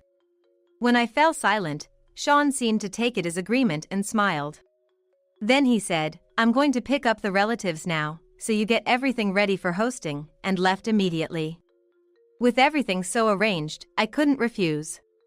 It would cause trouble for all the relatives. So, I started to prepare, despite my large belly. I emailed Sean, I can't go shopping now, so I'll have to make do with what's available. Thinking about my hospital stay, I had stocked up on food for Sean. So the fridge was nearly empty, no matter. I managed to prepare the food while pressing on my tight belly. For drinks and alcohol, which I was short on, I decided to order delivery. Just as I finished all the preparations, I got a message from Sean that he was on his way home. In just 2 hours, I had managed to prepare the meals and drinks. I wanted to pat myself on the back. I put the twins to bed in the back room as they were starting to doze off. Soon, I heard voices and the front door opening. I went to the entrance to greet everyone. My mother-in-law and father-in-law asked me if I was okay. Their call earlier must have been out of concern. I just smiled vaguely, unable to say much else. The living and dining rooms were packed with 20 people as the Christmas party began. I was busy serving food and pouring drinks, with no time to sit down. Everyone kept asking me, "Are you okay?" and "Don't overdo it," to which I just smiled and brushed off. Sean, on the other hand, was in a great mood, boasting, "She's tough, that's her strong point." But Sean's parents and brother had frowns on their faces. Due to standing and moving around to serve drinks, the tightness in my belly became unbearable. I excused myself, saying, "I'm going to check on the sleeping kids," and left the room. As I looked at the children's sleeping faces, my eyelids grew heavy, and I lay down. After a while, the tightness turned into pain. Not wanting to worry everyone, I covered my mouth with both hands. But the pain in my abdomen grew stronger and clearer. It had been 3 hours since Sean sprung the news of the Christmas party on me. As I endured the pain, suddenly the door opened. It was Sean's brother. It seemed to have mistaken the room for the bathroom. "Sorry, wrong room," he said before closing the door and hurrying away. Shortly after, Sean's parents came in. Seeing me clutching my stomach and breathing heavily, they clenched their fists and looked furious. The next moment, Sean's mother shouted "Sean," and went back to the living room. I also staggered to my feet and returned to the living room. There, Sean's father had grabbed Sean by the collar, and the next moment a loud smack echoed through the room. Sean's cheek was red. His father had slapped him. His father's eyes were sharp, and his usually gentle face looked demonic. Even I, who wasn't being scolded, was taken aback. Sean was frozen in shock, his eyes wide open. "What are you doing?" His father yelled so loudly that Sean flinched. All the relatives who had been drinking and chatting stopped and stared at Sean in silence. "Do you understand Kelly's condition?" Sean's mother glared at him with a fierce look. One of the relatives noticed me and offered me a seat on the sofa. Others began to confront Sean. "You said the delivery wasn't due yet, but she's about to give birth. I thought you said she was still in the safe period," were some of the comments I heard.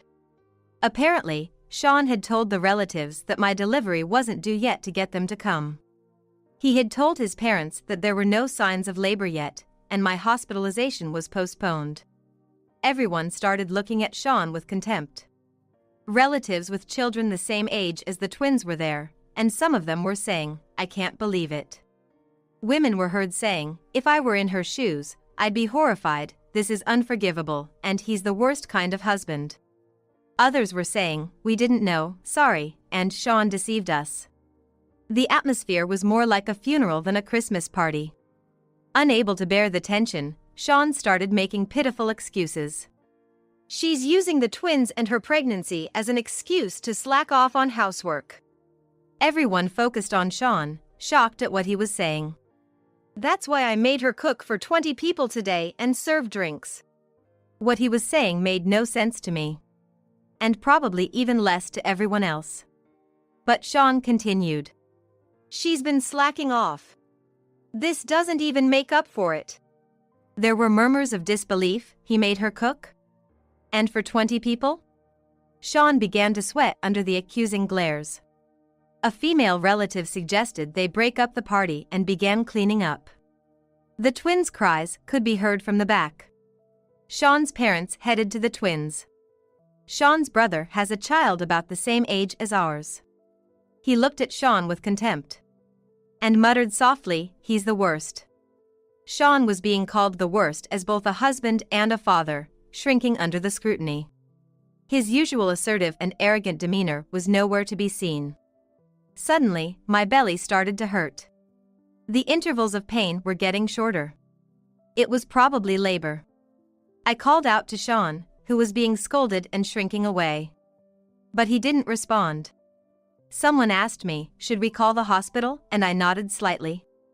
Another person brought me a phone, and I called the hospital. They told me to come right away. I informed everyone, "I'm going to the hospital now," but couldn't get up. Sean's brother suggested calling an ambulance, and that's when Sean reacted. If you call an ambulance, tell them not to use the siren. It's embarrassing if the neighbors find out. I couldn't believe he was more concerned about appearances than my condition. Everyone was stunned by his words, and Sean continued. Go by yourself. It's your fault for ruining the mood anyway. It definitely wasn't my fault, it was all because of Sean's lies. Everyone else must think the same. Amidst the stunned silence, another smack was heard. Sean's mother had returned and slapped his cheek. Sean, his cheek held, was tearful. I never thought you would be such a rotten person. Giving birth is a life-threatening endeavor. Behind her, Sean's father was holding the twins, looking furious. The pain Kelly is experiencing is nothing like this, he exclaimed, trembling with anger and carefully setting the twins down. I'm not in the wrong.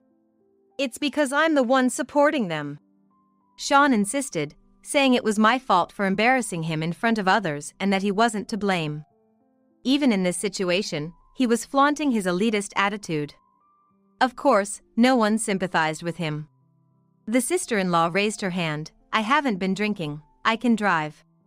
Everyone cheered. It was decided she would drive our car, and people began to move quickly, helping with my hospital bag and cleaning up. The bag was ready in the bedroom, so I asked Sean's mother to fetch it. Sean's father started helping with the dishes. Sean alone, rubbing his slapped cheek, muttered, If you weren't my parents, I'd sue you. His face turned red.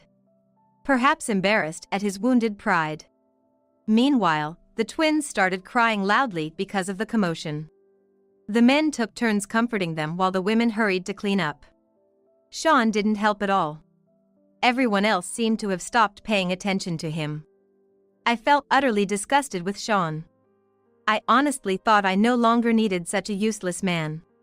Sean's brother, who's good at entertaining children, started playing with the twins. He said, I often play with kids at home, so leave it to me, and started playing with the twins.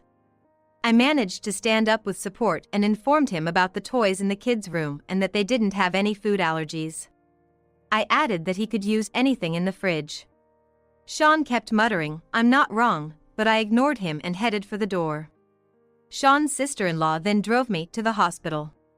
Upon arrival, a nurse quickly called a doctor, who took me to the delivery room. It seemed labor could happen at any moment. As expected, as soon as I was on the delivery bed, I gave birth.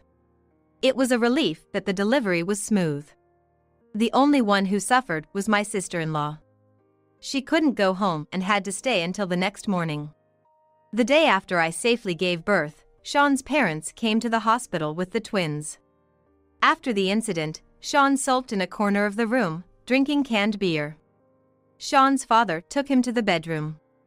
Not wanting the children to see their father being scolded, a thoughtful gesture from him. I heard Sean's father scolded him all night. And Sean looked deflated. Sean's father told me this with a wry smile. After a while, Sean came to my hospital room. In front of his parents, he was meek and apologized in a low voice, saying, Sorry about yesterday. The fact that both his parents had hit him seemed to have a significant impact on him. Sensing the situation, Sean's parents left us alone. As soon as they were gone, Sean's attitude changed. I was slapped by Dad and Mom because of you.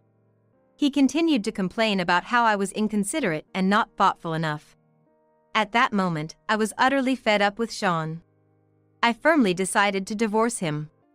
Despite feeling anxious about becoming a single mother of 3, I knew I couldn't stay with Sean. I pressed the nurse call button without hesitation. A nurse came right away. Sean's parents followed her, returning to the room. He's a stranger to me. Please ask him to leave. The nurse looked confused, but Sean's mother understood. And promptly escorted Sean out of the room. Sean's parents left the hospital with him. Before they left, they told me my parents would come in the afternoon. Indeed, my parents arrived later that day. I told them about the previous day's events and my decision to divorce Sean. My parents initially thought Sean had cheated when they heard about the divorce from Sean's mother. They had been under the impression that divorce meant infidelity. They never imagined a heavily pregnant wife being commanded by her husband to prepare for a Christmas party and serve drinks. I explained everything to my parents, including being forced to cook for 20 people and serve drinks, how hard it had been, and how much I had endured. We all cried as I spoke. By the end of our conversation, we were smiling, relieved after crying. "Rest at home after the birth," my mother kindly said. I was discharged safely and am now recuperating at my parents' house. About the divorce, Sean's parents agreed there was no reason to oppose it. The only one strongly against it was Sean. He kept contacting me, but I blocked his calls and told his parents not to let him contact me. It seems Sean has lost his mental stability without me, who he treated like a servant. Living alone, Sean couldn't manage to clean up his house, and it became cluttered with trash. At work, he vented his frustration by repeatedly committing acts of power harassment, nearly facing disciplinary action from human resources. Despite this, Sean's attitude didn't change, and he even harassed his work clients. Eventually, Sean was fired. At that time, it seemed no one sympathized with him. Now, he's working in the fields at his parents' home, apparently being reprimanded and taught a lesson. Sean often cries saying, "The house where I lived with Kelly was my oasis." I heard all of that from his mother, with whom I'm still in contact. But for me, that house was nothing but a desert. With the help of Sean's parents, our divorce was successfully finalized. The house we lived in was sold, and I received all the money from the sale as alimony. I've decided to live at my parents' home. I still keep in touch with Sean's parents and brother. Sometimes, they come to play with the twins who say they missed the sister and brother who played with us that time. For Sean's parents, the twins are still their grandchildren. They visit when they can, happily playing with all 3 grandchildren. The kids are fond of their grandpa and grandma. I feel that if the Christmas party hadn't happened, I might not have been able to go to the hospital. Sean, on his own, couldn't have managed to take me to the hospital and look after the twins. Plus, that incident helped me make up my mind about Sean. In a way, I'm thankful to Sean for holding that party at our house. It really is a case of blessing in disguise. You never know how things will turn out. I'll never forget the gratitude I feel towards those who helped me then. With my 3 children, I want to become even happier and help others just as I was helped. Wow, oh, it's new and beautiful. Looks like a nice, usable house. This is our cherished new home, meticulously planned and built by my husband and me, a newly married couple. It was our parents-in-law, both of them, who carelessly dropped their muddy, old suitcase right in the middle of our meticulously cleaned living room. To our surprise, they were moving from today. They announced they lived with us. I was shocked and confronted my husband. Why is this happening without any discussion? Don't worry, my mom's here to help with the housework, right? We'll get used to it soon, and supporting each other as a family is what matters. There's no problem. My husband, heavily influenced by his parents, didn't seem to consider my refusal at all. He grew up in a grand, old American-style house, and frankly, he has always seen the role of a wife as nothing more than a convenient housekeeper. A viewpoint shared by his parents. I had endured weekly dinners at their house, where my father-in-law would openly call me a disobedient woman. Furthermore, we were short on rooms, so my husband ordered me to vacate mine. "You can sleep in the yard, it's lucky for you since you won't have to deal with my parents," he said with a smirk. Holding back my tears, I rushed into my room. And then, when I returned, dragging a heavy suitcase just as burdensome as my in-laws, my husband and his parents were shocked. I announced loudly, "I'm going back to my parents' house, enjoy yourselves." I am Mirabelle. Currently, I work in the product development department of a health food company. I'm 32, and my husband, Tom, also 32, works in the sales department of the same company. Tom is a very thoughtful person, a hidden gem in any team he joins, always playing a supportive role. He's a top performer in our department, a husband I'm proud of. Our first meeting was at a departmental mixer. Dressed up, I caught his attention with the antique ring on my little finger. He was intrigued by my hobby of collecting antique jewelry. He admitted to thinking rings were just flashy, gem-studded pieces from his family's collection, so I introduced him to more vintage designs. Soon, we started going out for meals after work and on weekends, quickly progressing to a relationship, followed by a proposal in less than 6 months, celebrated by many colleagues and superiors. We had a dream even before marriage: building our own home. Our goal was to contribute equally, take out a loan, and create a small but detailed home of our own. I'd like a spacious living room, maybe a yard, thinking of kids and pets in the future. We might not have a big budget, but I'll work harder than ever, save more, do whatever it takes. We had many requests about the house. We have a certain location in mind, but we need to decide on the land based on transportation, shopping, imagine when we have children, the design of the exterior, and other points that each of us has that we can't miss. We had meticulously planned and worked tirelessly with a design firm to create our dream home. Though the plot was introduced by a real estate agent near my parents' house, they are quite kind and won't trouble you. No worries, they were nice during our visit. But your mom's cooking skills are a bit intimidating. His family used to own a lot of land in the area. Now mostly sold off, except for their residence. Luckily, due to these connections, we got priority in securing our plot. Since we searched through connections, the location ended up being a plot close to my in-laws' house. I didn't have many opportunities to meet my in-laws outside of formal greetings. Because of this, I felt the need to be cautious and was quite nervous about how to interact with them. However, my in-laws always seemed cheerful and kind, and they appeared genuinely happy whenever I visited. My father-in-law was the breadwinner with a strong sense of responsibility, and my mother-in-law was a dedicated homemaker. When they heard about our plans for a new home, they were excited and supportive, and I thought they were wonderful parents-in-law. As our house plans progressed to the construction phase, my husband and I decided to visit his parents' house. Their house was nearby, though not next door. We wanted to make a good impression early on. Their house was a large, traditional American-style home. And I was always overwhelmed by its size. They greeted us with smiles as usual. Building your own house is a big step, but I'm proud of my son. Our house is old, so a new, clean home is something to admire. Building a house is exciting, isn't it?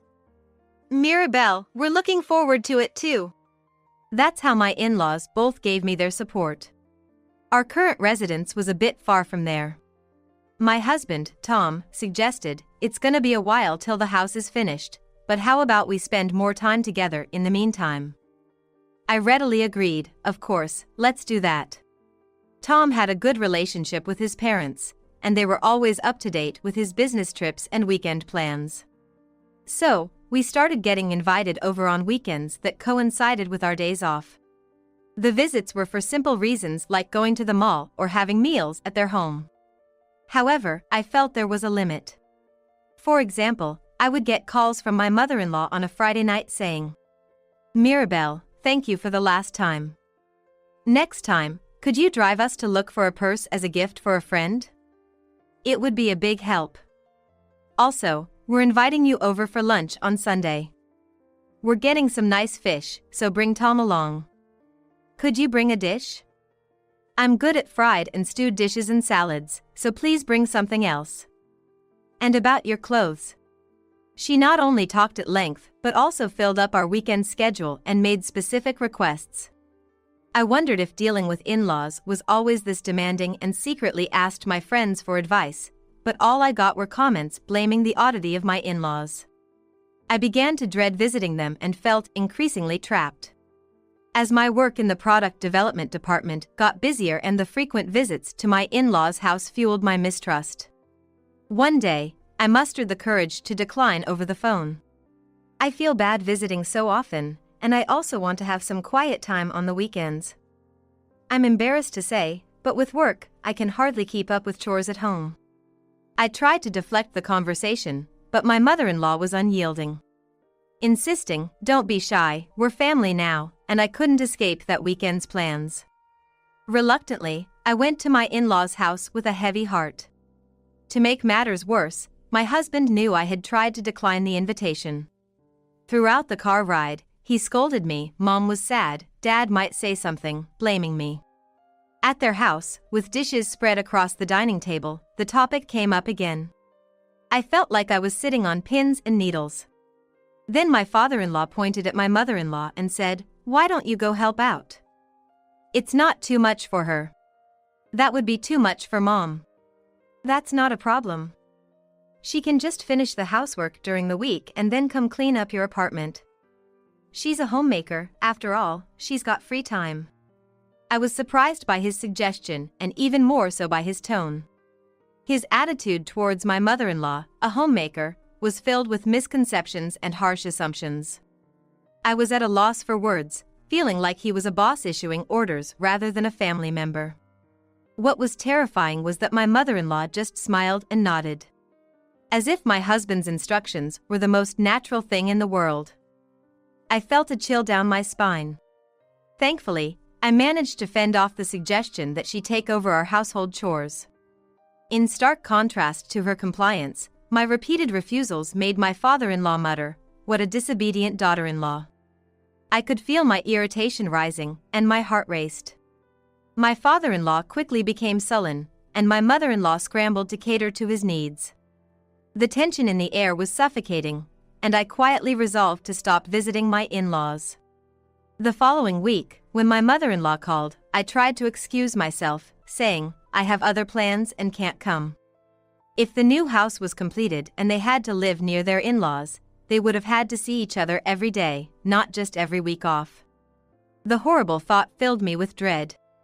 Why not? Haven't you finished your chores? Maybe it would have been better if I had helped out, like my husband suggested. She persisted, but I had my response ready. "I have plans with a friend who attended our wedding. We're going out as a thank you. So, I can't come today, but I'll visit when our schedules align. I'll make sure to convey my thanks to my friend." I rattled off my excuse and managed to end the call. The promise was a lie, but feeling unsafe at home, I quickly left. From that day on, I found excuses to avoid visiting my in-laws. Despite this strained relationship, our new home was completed. My husband, Tom, and I were thrilled with our sparkling new house and took great care in cleaning every corner. However, not even half a month after moving in, my mother-in-law summoned me unexpectedly. Her tone was serious. "It's something I must tell you. I know you don't plan to come to our house on your days off, but this is something I just have to tell you." "Okay, I'll come right over," I replied, though it pained me to do so. Rushing over, I found my mother-in-law eager to explain the household chores at her home. The basics are daily sweeping of the entrance and garden. Normally it's just dry wiping, but on weekends we do a thorough mopping. Plus, there's shopping and managing the household budget. "Oh, you can change things to suit you." She smiled kindly, but I was baffled by her explanation. It was as if she was discussing how we would share chores if I moved in with them. "Wait a minute! Why are you telling me all this?" I wondered what she expected me to do with this information about cleaning supplies and kitchen use. When I asked, her face clouded over. "You married into our family, Mirabelle, so you need to follow our ways. Don't you know that yet? Don't you want to contribute to your husband's family?" Then she asked, "How long are you planning to keep working?" I was speechless, having had no intention of quitting my job. It seemed she expected me to eventually leave my job, become a homemaker, and help out with their chores. Stunned by this unexpected turn, I firmly stated, "If that's the case, I'm leaving. I understand my duties as a wife and will help out where I can, but my priority is my time with my husband. I have work in our own household chores, so I can't help out here." With that, I left my in-laws' house. I immediately protested to Tom, but he took his parents' side and wouldn't listen. "I didn't marry into this family to do their housework," I said, but he just looked annoyed. "Are you always this selfish? My parents can't be wrong. Can't you get along with them?" I was speechless and could only stare back at him. I was shocked not only by the vast difference in thinking between me and my in-laws but also by my husband Tom's refusal to listen to my views. He's usually not like this, but when it comes to his parents, especially his father, he seems to change completely, adhering to whatever they say as absolute. The decision to build our own home was initially suggested by his father, who wanted to maintain good relations with a real estate agent through purchasing land. The word divorce involuntarily flashed through my mind. But with Tom frequently away on business trips, I was often left alone at home. Plus, there was the fact that we had just built our dream home. I decided to observe the situation a little longer, as long as I could keep a distance from his parents. However, I made it clear to Tom that I didn't want any involvement with his parents. The relationship with your family is quite different from a normal mother-in-law and daughter-in-law relationship. Honestly, I don't want any more involvement. I won't be visiting your parents' house for chores, and I have no intention of living with them. Please remember that. I expressed this earnestly. I expected him to get angry, but surprisingly, Tom backed down, saying, "Okay, I got it. I'll handle things with my parents from now on." A month later, on a weekend, I was preparing lunch at home. Then Tom, who had been out since morning, returned with multiple voices accompanying him. I was surprised to see my in-laws enter the living room with large bags. "Oh, it's so nice and clean because it's new. It looks like a great, user-friendly house," exclaimed my father-in-law with a loud laugh. Tom seemed proud as he showed them around the living room, carrying heavy luggage like carry-on cases and backpacks. When I confronted him, he began to say something unbelievable. He announced that his parents were moving in with us from today. "What? Why? Without any discussion?" I've been thinking about this for a while. Since Mirabelle doesn't want to deal with my parents, I've been mediating. Don't worry, my mom's here for the housework, right? We'll get used to it, and it's good to support each other, no problem," he said, as if he never doubted I would welcome living with his parents. I felt a sense of despair. I was foreseeing a difficult life living with in-laws whose perspectives were so different from mine. I was determined to avoid living with them, but apparently, our house and land had already been sold without my knowledge. The preparations for their move were made entirely behind my back. They only brought their immediate belongings, and their larger furniture was stored in a storage unit. I had just told Tom that I wanted to minimize interaction with his parents, and now I felt utterly betrayed. "Why did you decide this without telling me? Why proceed unilaterally without any discussion? Don't you consider my feelings? This is about our future life as a family. We should have discussed it together." But Tom was indifferent. He looked at me as if I was a nuisance. But if my parents want to live with us, what can I do? Think of it as a trial period. Since he didn't want to be involved, I handled the sale and the moving preparations. A trial period? The house is already sold. What are you talking about? Doing this behind my back is like a betrayal. Complaining after marrying into the family? You're the wife, show some understanding and patience. This is my house. Tom snapped, his logic baffling me as he raised his voice. I was stunned. I realized that in his eyes, my thoughts and opinions seemed irrelevant. Ignoring me, he began to show his parents upstairs. Our house has 3 private rooms: Tom's study, my room, and our shared bedroom. We had planned to give my room to our future child. Wondering where he was guiding them, my husband then bluntly said to me, "Get your stuff out of the room." I wasn't surprised, but I was visibly upset. "My mom will use your room.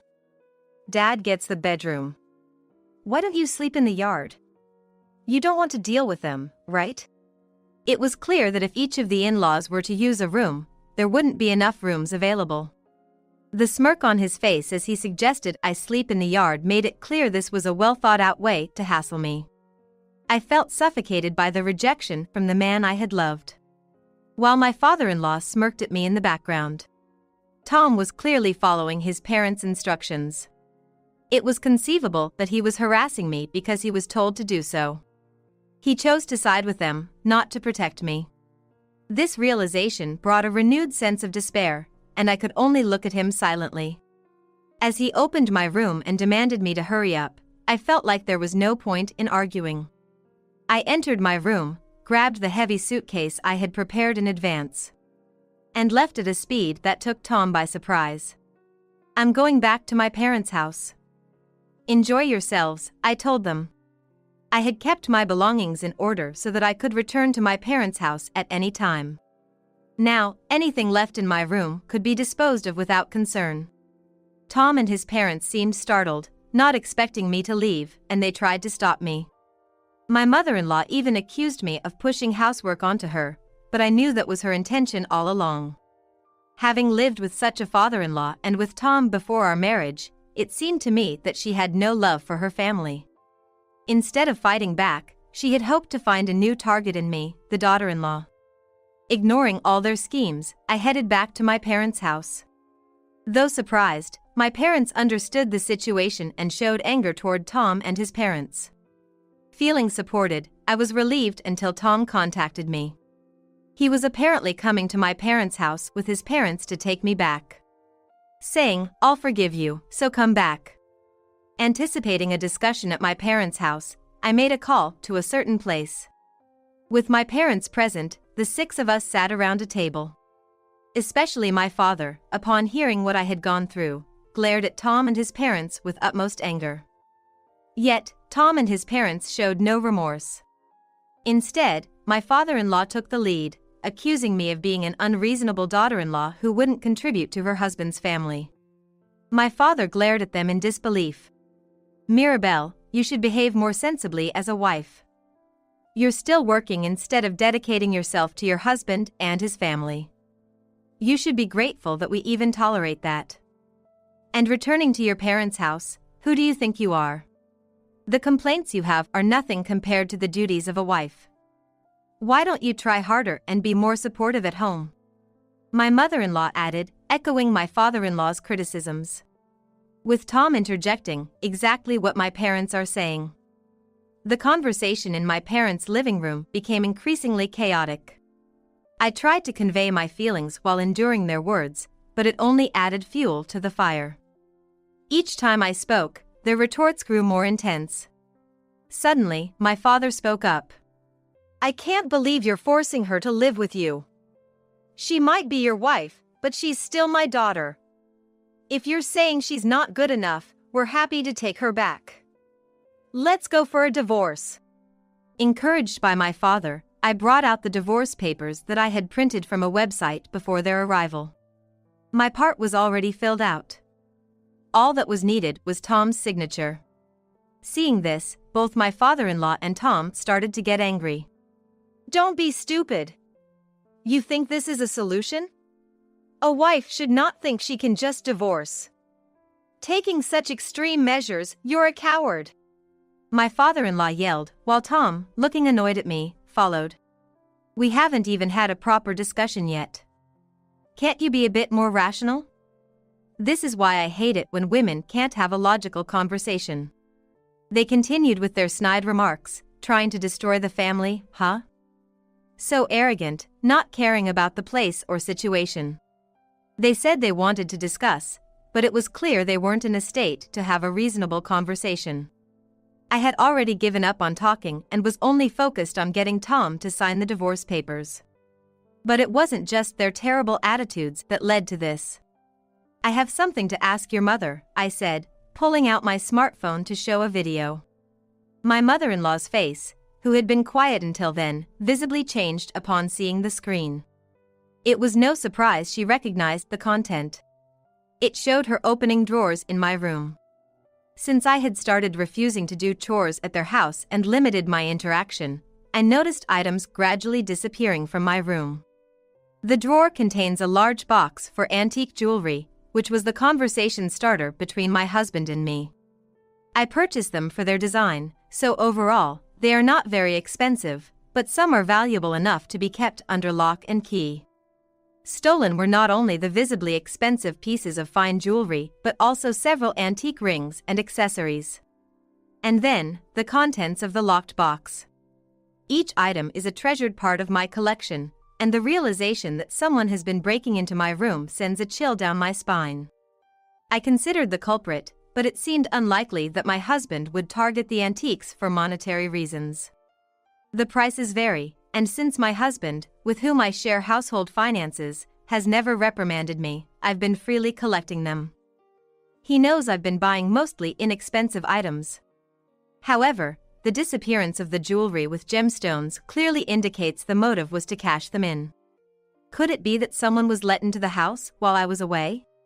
Realizing someone had been entering my room, I bought a small camera and placed it hidden in the room. After setting it up hidden in the shadow of the furniture, it captured the culprit's image within just a few weeks. At a time when no one was supposed to be at home, the person who appeared in my room was my mother-in-law. Someone could enter without my knowledge only if my husband had lent them the key or given them a spare, most likely. My mother-in-law used it to target the times the house was empty, stealing small amounts of precious metals from the jewelry box. When I confronted her with this undeniable evidence, she turned pale and exclaimed, "I've already sold them, I can't give them back." My mother-in-law became frantic and almost in tears, not knowing if the items had been sold to someone else. When I said, "I will claim damages corresponding to the value," she shrieked, "That's a lie. No way." Although my collection was mostly inexpensive, it included some pieces from reputable stores. Among the stolen items were these high-end pieces. Probably, the locked and carefully stored items caught her eye. And their cash value must have been substantial. But this meant the claim amount was in the tens of thousands of dollars. An amount she couldn't afford as a homemaker. My father-in-law, trembling with rage, glared at me. Without reprimanding his wife for the theft, he suddenly snapped, "Don't mess around. You're going to sue over this trivial matter? If you've married into this family, you should listen. Instead of dressing up in toy-like trinkets, why don't you work on yourself more, maybe lose some weight?" My father-in-law, red-faced and yelling. It seemed to genuinely believe that once married into their family, I was their property. He was just angry that I wasn't complying with everything he said. "Enough with the jokes." He finally stood up, raising his hand towards me. I braced myself for the blow, but my father quickly stepped in, preventing it. Just then, the doorbell rang, signaling the arrival of the person. The person whom I had contacted. A lawyer specializing in divorce issues. I had been consulting with this lawyer since I first considered divorce, especially after the theft suspicions arose.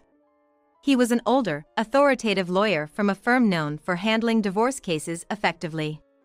His presence filled the room with a serious atmosphere, and Tom and his parents seemed diminished by the lawyer's authority.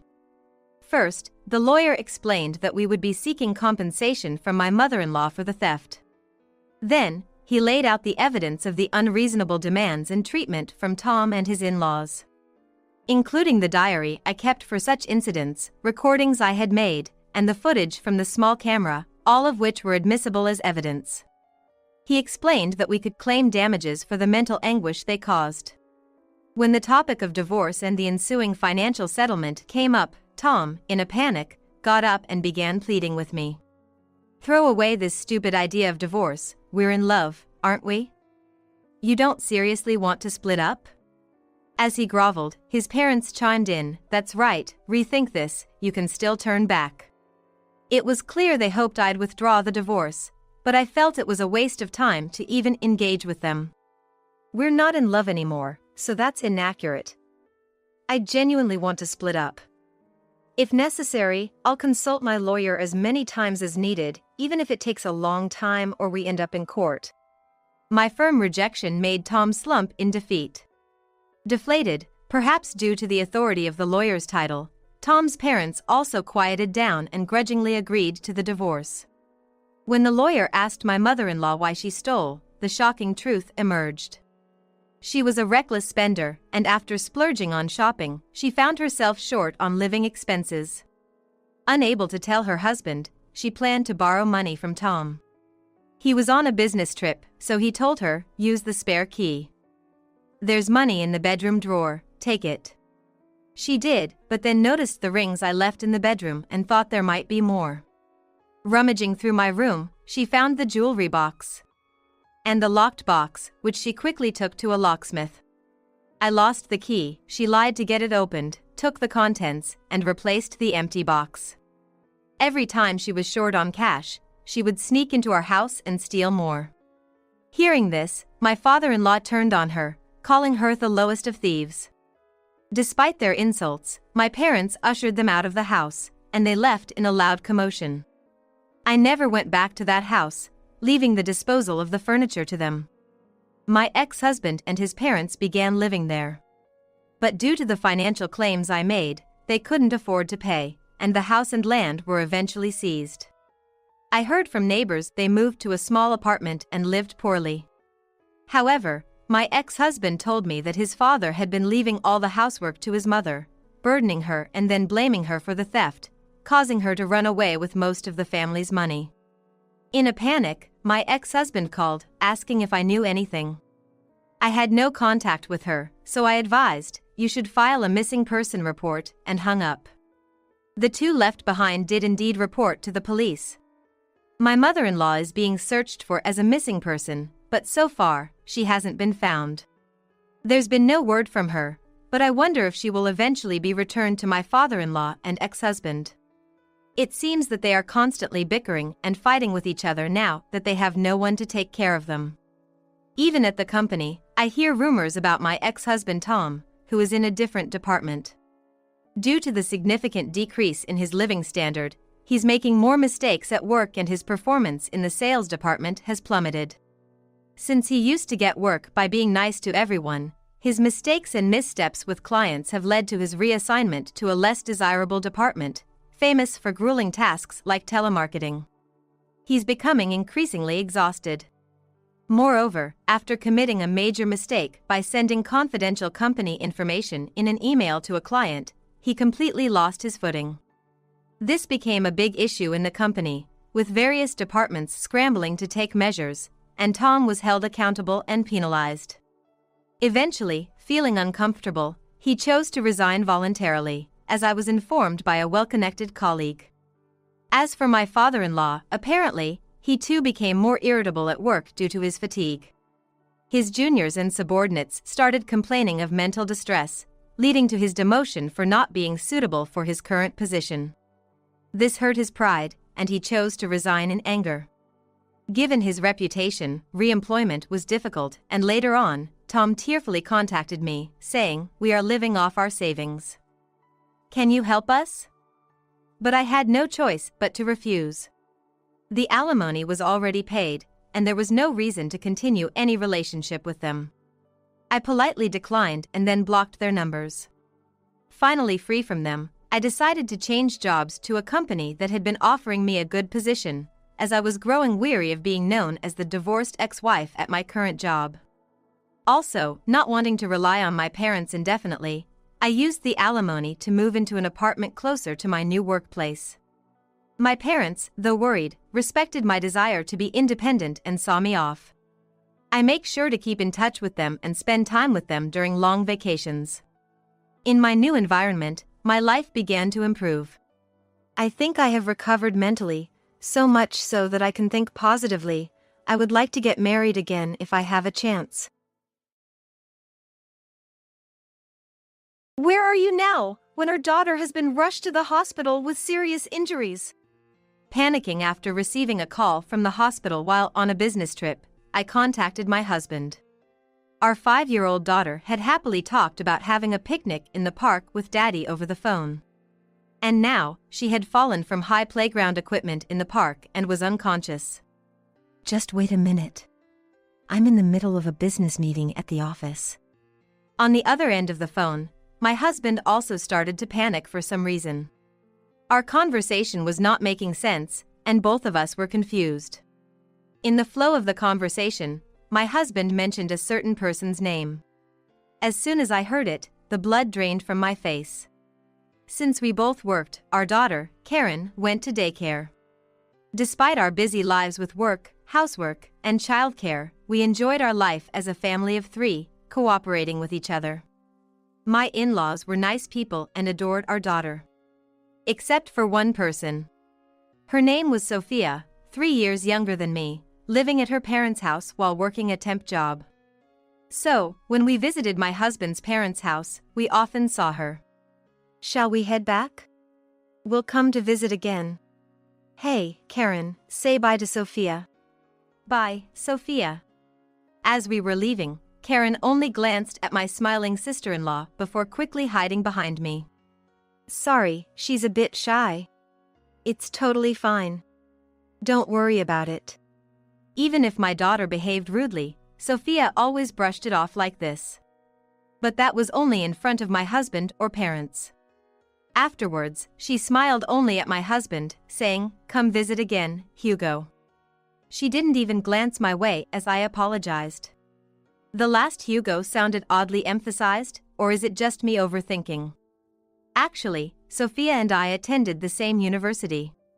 However, we didn't know each other during our student days, and I don't know much about her from that time. One thing is clear, she doesn't seem to like me much. Even this time, if my husband hadn't been there, she would have said something like, "Can't even greet properly at her age," with a hint of sarcasm. Sophia behaves normally towards me and my daughter in front of my husband or parents. But the treatment we get when we're alone with her is cold. This was evident when my daughter had a fever and was suddenly called from daycare, and I asked my mother-in-law to pick her up. You asked our parents to pick her up again? It's a nuisance if she passes on her cold or something. I'm sorry. I had an unavoidable meeting. Yeah, there it is. Think everything's excused if it's for work? My mom's not young anymore, don't overburden her, okay? I'm not free either.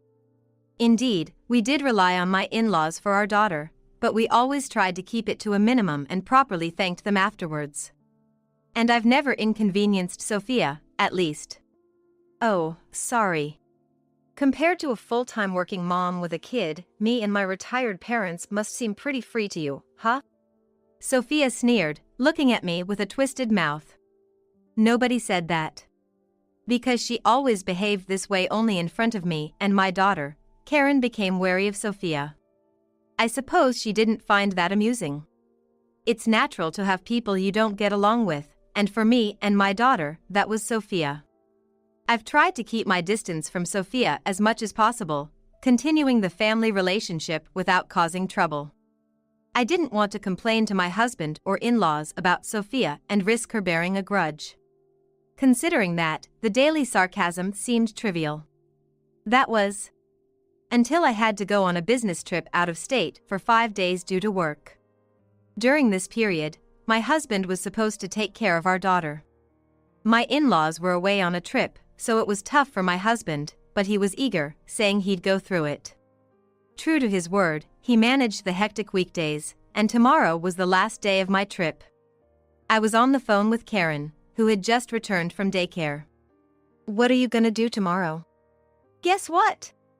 Daddy and I are gonna have a picnic at the big park. Over the phone, I could hear my daughter excitedly talking about what she was going to do tomorrow. We'll eat lunch and I want to do the obstacle course too. That sounds fun, honey. Mama will be back tomorrow night. Just make sure you do the obstacle course with Daddy, it can be dangerous. After hearing my daughter's energetic reply, I ended the call. Karen looked so happy. Hugo must have been doing a great job. I decided to make my husband's favorite dishes when I got back. I thought about playing a lot with my daughter, considering she might have felt lonely. Little did I know, something like that was going to happen. I couldn't have imagined it at the time.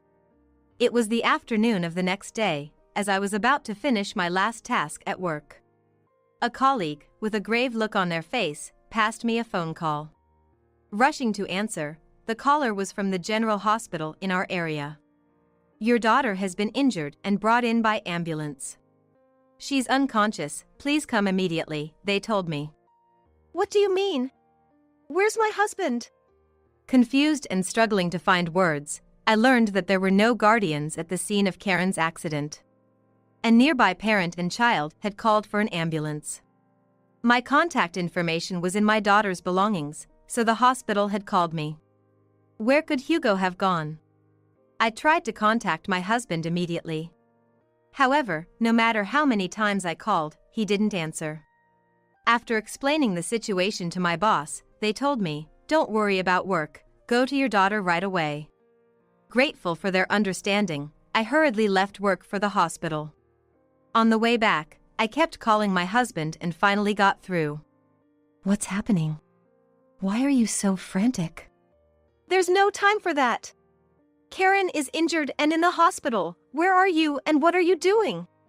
His voice was too calm through the phone, which made me raise my voice without realizing. How could this happen while you were supposed to be with her? Just wait a minute. I'm in the middle of a business meeting at the office. What? His unexpected reply only added to my confusion. It was a holiday today, and he was supposed to be spending it with our daughter. You're working? What are you talking about? You said you were going to the park with Karen today. But didn't Sophia contact you? Hearing that name made me freeze on the spot. Why would Sophia be involved? Barely managing to utter those words, my husband began to realize the gravity of the situation. Regaining a bit of composure, I explained our daughter's condition and heard the full story from him. A little after our call ended yesterday. While preparing dinner, he received a call from his boss. Apparently, a big deal came through, and you're the only one who can handle it, he was told and couldn't refuse. Desperate, he tried contacting his parents, but of course, they couldn't return from their trip immediately. That's when Sophia called, seemingly perfect timing. I heard from Mom and Dad. You got caught up with work all of a sudden? I'm free tomorrow, so I can take care of Karen. Seemingly concerned for my troubled husband, my in-laws must have informed Sophia. A picnic at the park? Then, I'll have to make lunch too. She said, willingly taking on the responsibility of caring for our daughter. I'll contact Natalia, so don't worry, she said, leading him to believe I was informed. Under those circumstances, to my husband, it must have felt like a relief. But hearing the whole story, I felt a chill run down my spine. Karen! Did she resist? I couldn't help but ask. Being alone with Sophia, who was only kind in front of her father. I'm sure my 5-year-old daughter had her suspicions. She was crying, wanting to go with Daddy. But, since Sophia was kind enough to come over, I told her not to be selfish. I never imagined something like this would happen. The conversation with my husband ended awkwardly, and I hung up. Upon arriving at the hospital, I was immediately directed to the ICU. Karen had fallen from high playground equipment and hit her head, still unconscious. When the doctor said there's no danger to her life, but she might have lasting effects, I nearly collapsed from despair. If only I had contacted Hugo one more time this morning. If only I hadn't taken on that business trip. Despite knowing there was nothing I could do about it now, those thoughts kept swirling around in my head. How much time had passed? While I was standing there dazed, my husband arrived at the hospital, and it seemed he had also contacted Sophia. Is Karen okay? Is she safe? Hey, is she all right? Sophia, who appeared before us, was sobbing and worried about our daughter. I just took my eyes off her for a moment to go to the bathroom. I told her I'd be right back. Before we could say anything, she started making excuses. But that's just an excuse, isn't it? It's my fault for not watching her properly. I'm really sorry. After saying what she wanted to, Sophia just cried, leaving no room for us to blame her. Why didn't you come to the hospital sooner? I got a call from Hugo, and you're only getting here now. I struggled to keep my voice steady, trembling with anger. I've been looking for Karen the whole time. The park was too big, and I couldn't find her. Considering she had been searching the vast park, it was odd that her clothes weren't dirty, and even stranger that she didn't notice the commotion when the ambulance arrived. Honestly, my only thought was, how could she? But pointing that out now would only lead to her dodging the issue. Hugo said he told you to contact me, didn't he? I haven't heard anything? Well, I thought, since you were busy with work, I didn't want to bother you.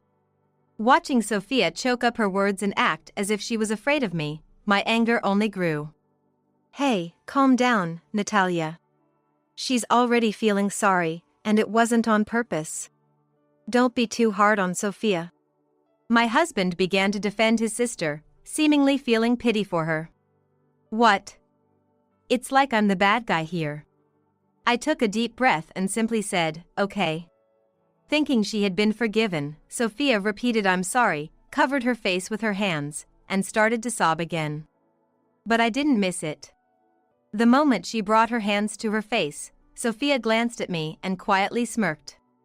After Sophia left, I confronted my husband. Do you really believe what Sophia said? Do you truly think she was watching Karen properly? What do you mean? I mean, it doesn't make sense. And I saw it, for a moment she... Calm down. Natalia, you're probably just tired. I know you want to blame someone, but Sophia didn't mean any harm. He was interrupted by the doctor coming out of the treatment room. Hearing your daughter has regained consciousness brought tears of relief to my eyes. Karen could speak, but her memory of the events leading up to and following the injury was hazy. Karen, do you understand? It's Mom. Mom. Where am I? My head hurts. This was supposed to be a fun day. Seeing my daughter lying in bed made me feel sorry for her all over again. You went to play with Sophia, but then you got hurt and came here. It's all okay now. Sophia. Is Sophia here? No, she's not here. Karen, what did you do today with her? I forgot. After that, she stopped talking, pulled the blanket over her head, and started to shiver. It was a gesture Karen always made when she was afraid of something. Is she afraid of Sophia? Did she do something to her? Because of her memory issues, my daughter was scheduled to stay in the hospital for a few days for tests. On the way home, I tried telling my husband, Karen seems to be afraid of Sophia, but he dismissed it the same way as before, saying I was overthinking it. If only there was some evidence, it might convince him to keep Karen away from Sophia. Without any belief from him, I needed evidence of Sophia's true nature to show my husband, for our daughter's sake. Later, I reached out to a junior from my college days.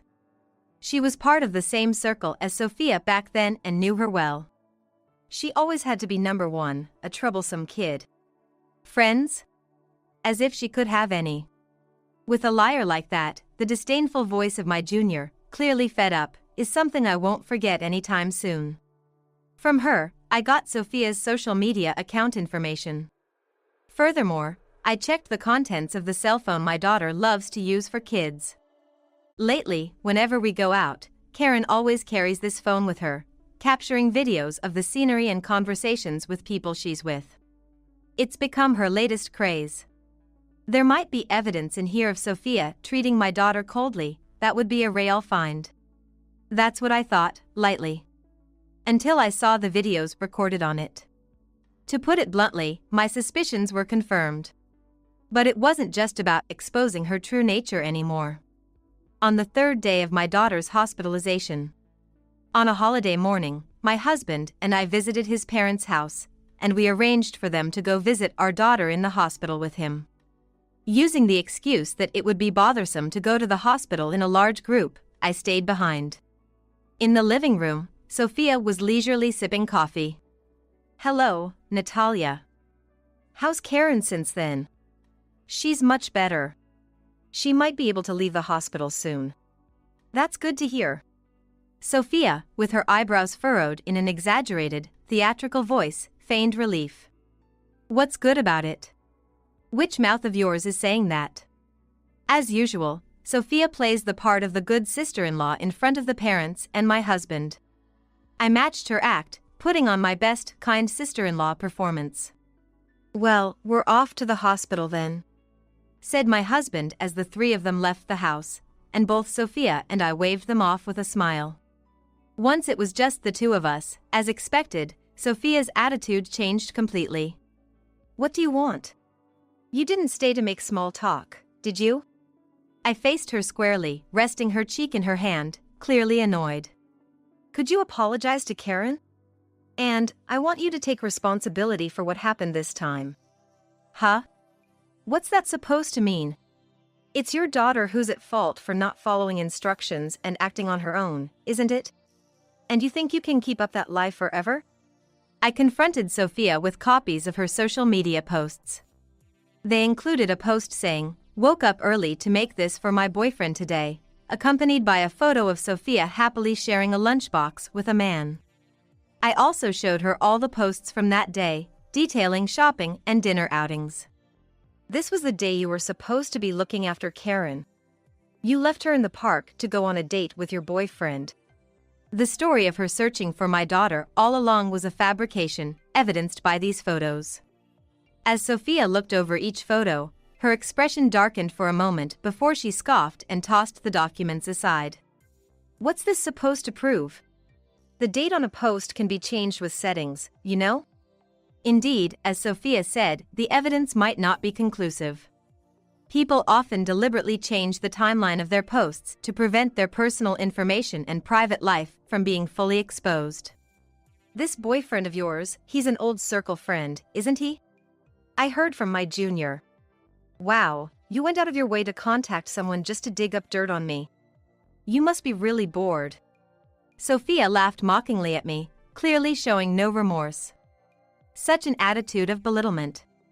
Whether the post date and the actual photo-taking day match, we can find out by checking with this guy through my junior. So what if I have a boyfriend and went to the park with him? What's wrong with that? So you admit to babysitting while on a date? Who I ask to help babysit is my business, isn't it? With that selfish remark, Sophia turned away. So, in the end, you want to say it's Karen's fault for not following instructions, not yours at all? Confirming that in my mind, I silently nodded. Anyway, no matter what you say, my parents and brother won't believe you. So, you're planning to align your story with your boyfriend and erase the posts to cover it up? I suppose you would do that. No need for such tricks. It's obvious they'll believe me, a family member, over someone else like you. Sophia said this with a face full of conviction, sure of her victory. But her ability to maintain that attitude ended there. I think they'll believe this, I said as I pulled out my cell phone and played one video. What's this? Upon hearing the audio from the video, Sophia's face, previously confident, turned to shock as she stared at the screen. What was shown was the truth of that day, recorded by my daughter. The video captured the surrounding scenery and, clearly, Sophia's voice berating my daughter repeatedly. "Stop fussing over flowers and hurry up. You're so slow," Sophia yelled. Then came Karen's trembling voice, "I'm sorry." Sophia also filled my daughter's head with insults about me and threatened her if she dared to talk back, "Shut up. If you talk back again, I'll leave you behind." The footage that followed only showed Karen's feet walking slowly, likely too scared to even look up at Sophia. After a while, the video showed Sophia rushing off to a man, laying out a leisure sheet, and starting to eat without paying any mind to my daughter. When Karen tried to eat some side dishes, Sophia snapped, "Don't touch it, it's dirty. It wasn't made for you," pushing Karen's hand away. Then, as if she had an idea, Sophia smiled at Karen, "Hey, do you want to go back to your mom and dad?" Upon Karen's nod, Sophia suggested, "Let's play a game then. If you can get to the top of that playground equipment alone, I'll take you home," pointing to the park's largest playground structure. The video ended as Karen headed towards it. When my husband and I reviewed this footage yesterday, I couldn't count how many times I cried. After watching all the videos, Sophia was trembling, but soon she slammed the table forcefully and stood up. "What is this? Are you threatening me with a child's video? You're insane. You're trying to pin this on me and Hugo, making it seem like you knew Karen would get hurt. It's just your daughter who was stupid enough to fall for it." In a fit of rage, Sophia snatched the cell phone from me and, unbelievably, smashed it against the wall. The screen shattered, and the internals were exposed, clearly beyond repair. With a face red with anger and breathing heavily, Sophia smirked. Now you have no evidence. Serves you right. Her expression was the epitome of evil. But to me, her attitude felt almost comforting. Yes, keep yelling.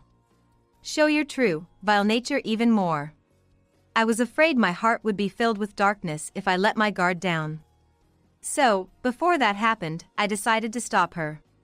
She admitted to leaving Karen in danger knowingly, Hugo. I said, pulling out a second cell phone from my pocket. Pressing the speaker button, the enraged voices of my in-laws and husband were heard. Wait. Hugo, Dad, Mom. Why? I've had the phone on this whole time. They've been listening to everything. And you'll be paying for the phone you broke. It's mine, after all. But what Sophia didn't know was that the video she saw was a copy. The original was safely with my husband. There's no way I'd bring our daughter's important phone here. I suspected you might do something, but I didn't think you'd smash it. It was just a joke. I didn't think Karen would take it seriously. I never imagined she'd actually climb up there. Sophia, now pale-faced, started making excuses, her voice a mix of apologies and attempts at manipulation. Karen fell, and I was so scared. I couldn't do anything, and when the ambulance arrived, I just ran away. I'm sorry. Tears filled her eyes as she meekly apologized, trying to elicit sympathy. Of course, no one was falling for it anymore. Realizing she had no way out, Sophia turned her anger towards me again. Don't look at me like that. It's all your fault. You, your daughter, my brother, my parents, you took everything from me. Stop making ridiculous accusations. Shut up. Just because you're a little good at your job and had a kid, everyone fusses over you. It makes me sick. You and your daughter. As Sophia started to lash out, I was at a loss for words. Just then, at that very moment, my in-laws, who had been waiting in the car, came into the room. Thanks to my father-in-law scolding Sophia, thankfully, no hands were laid on me. I've been given permission to do as I please with her. I decided to take them up on their offer. I will be filing a police report, I declared, and my in-laws agreed without hesitation.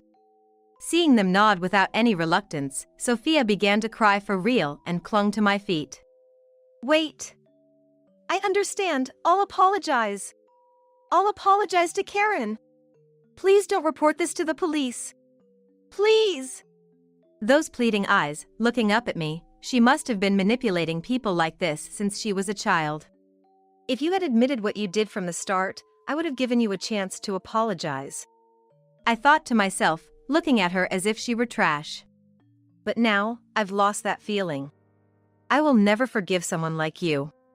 You will face the full extent of the law. I believe this was the only time I ever treated someone with such cold disdain.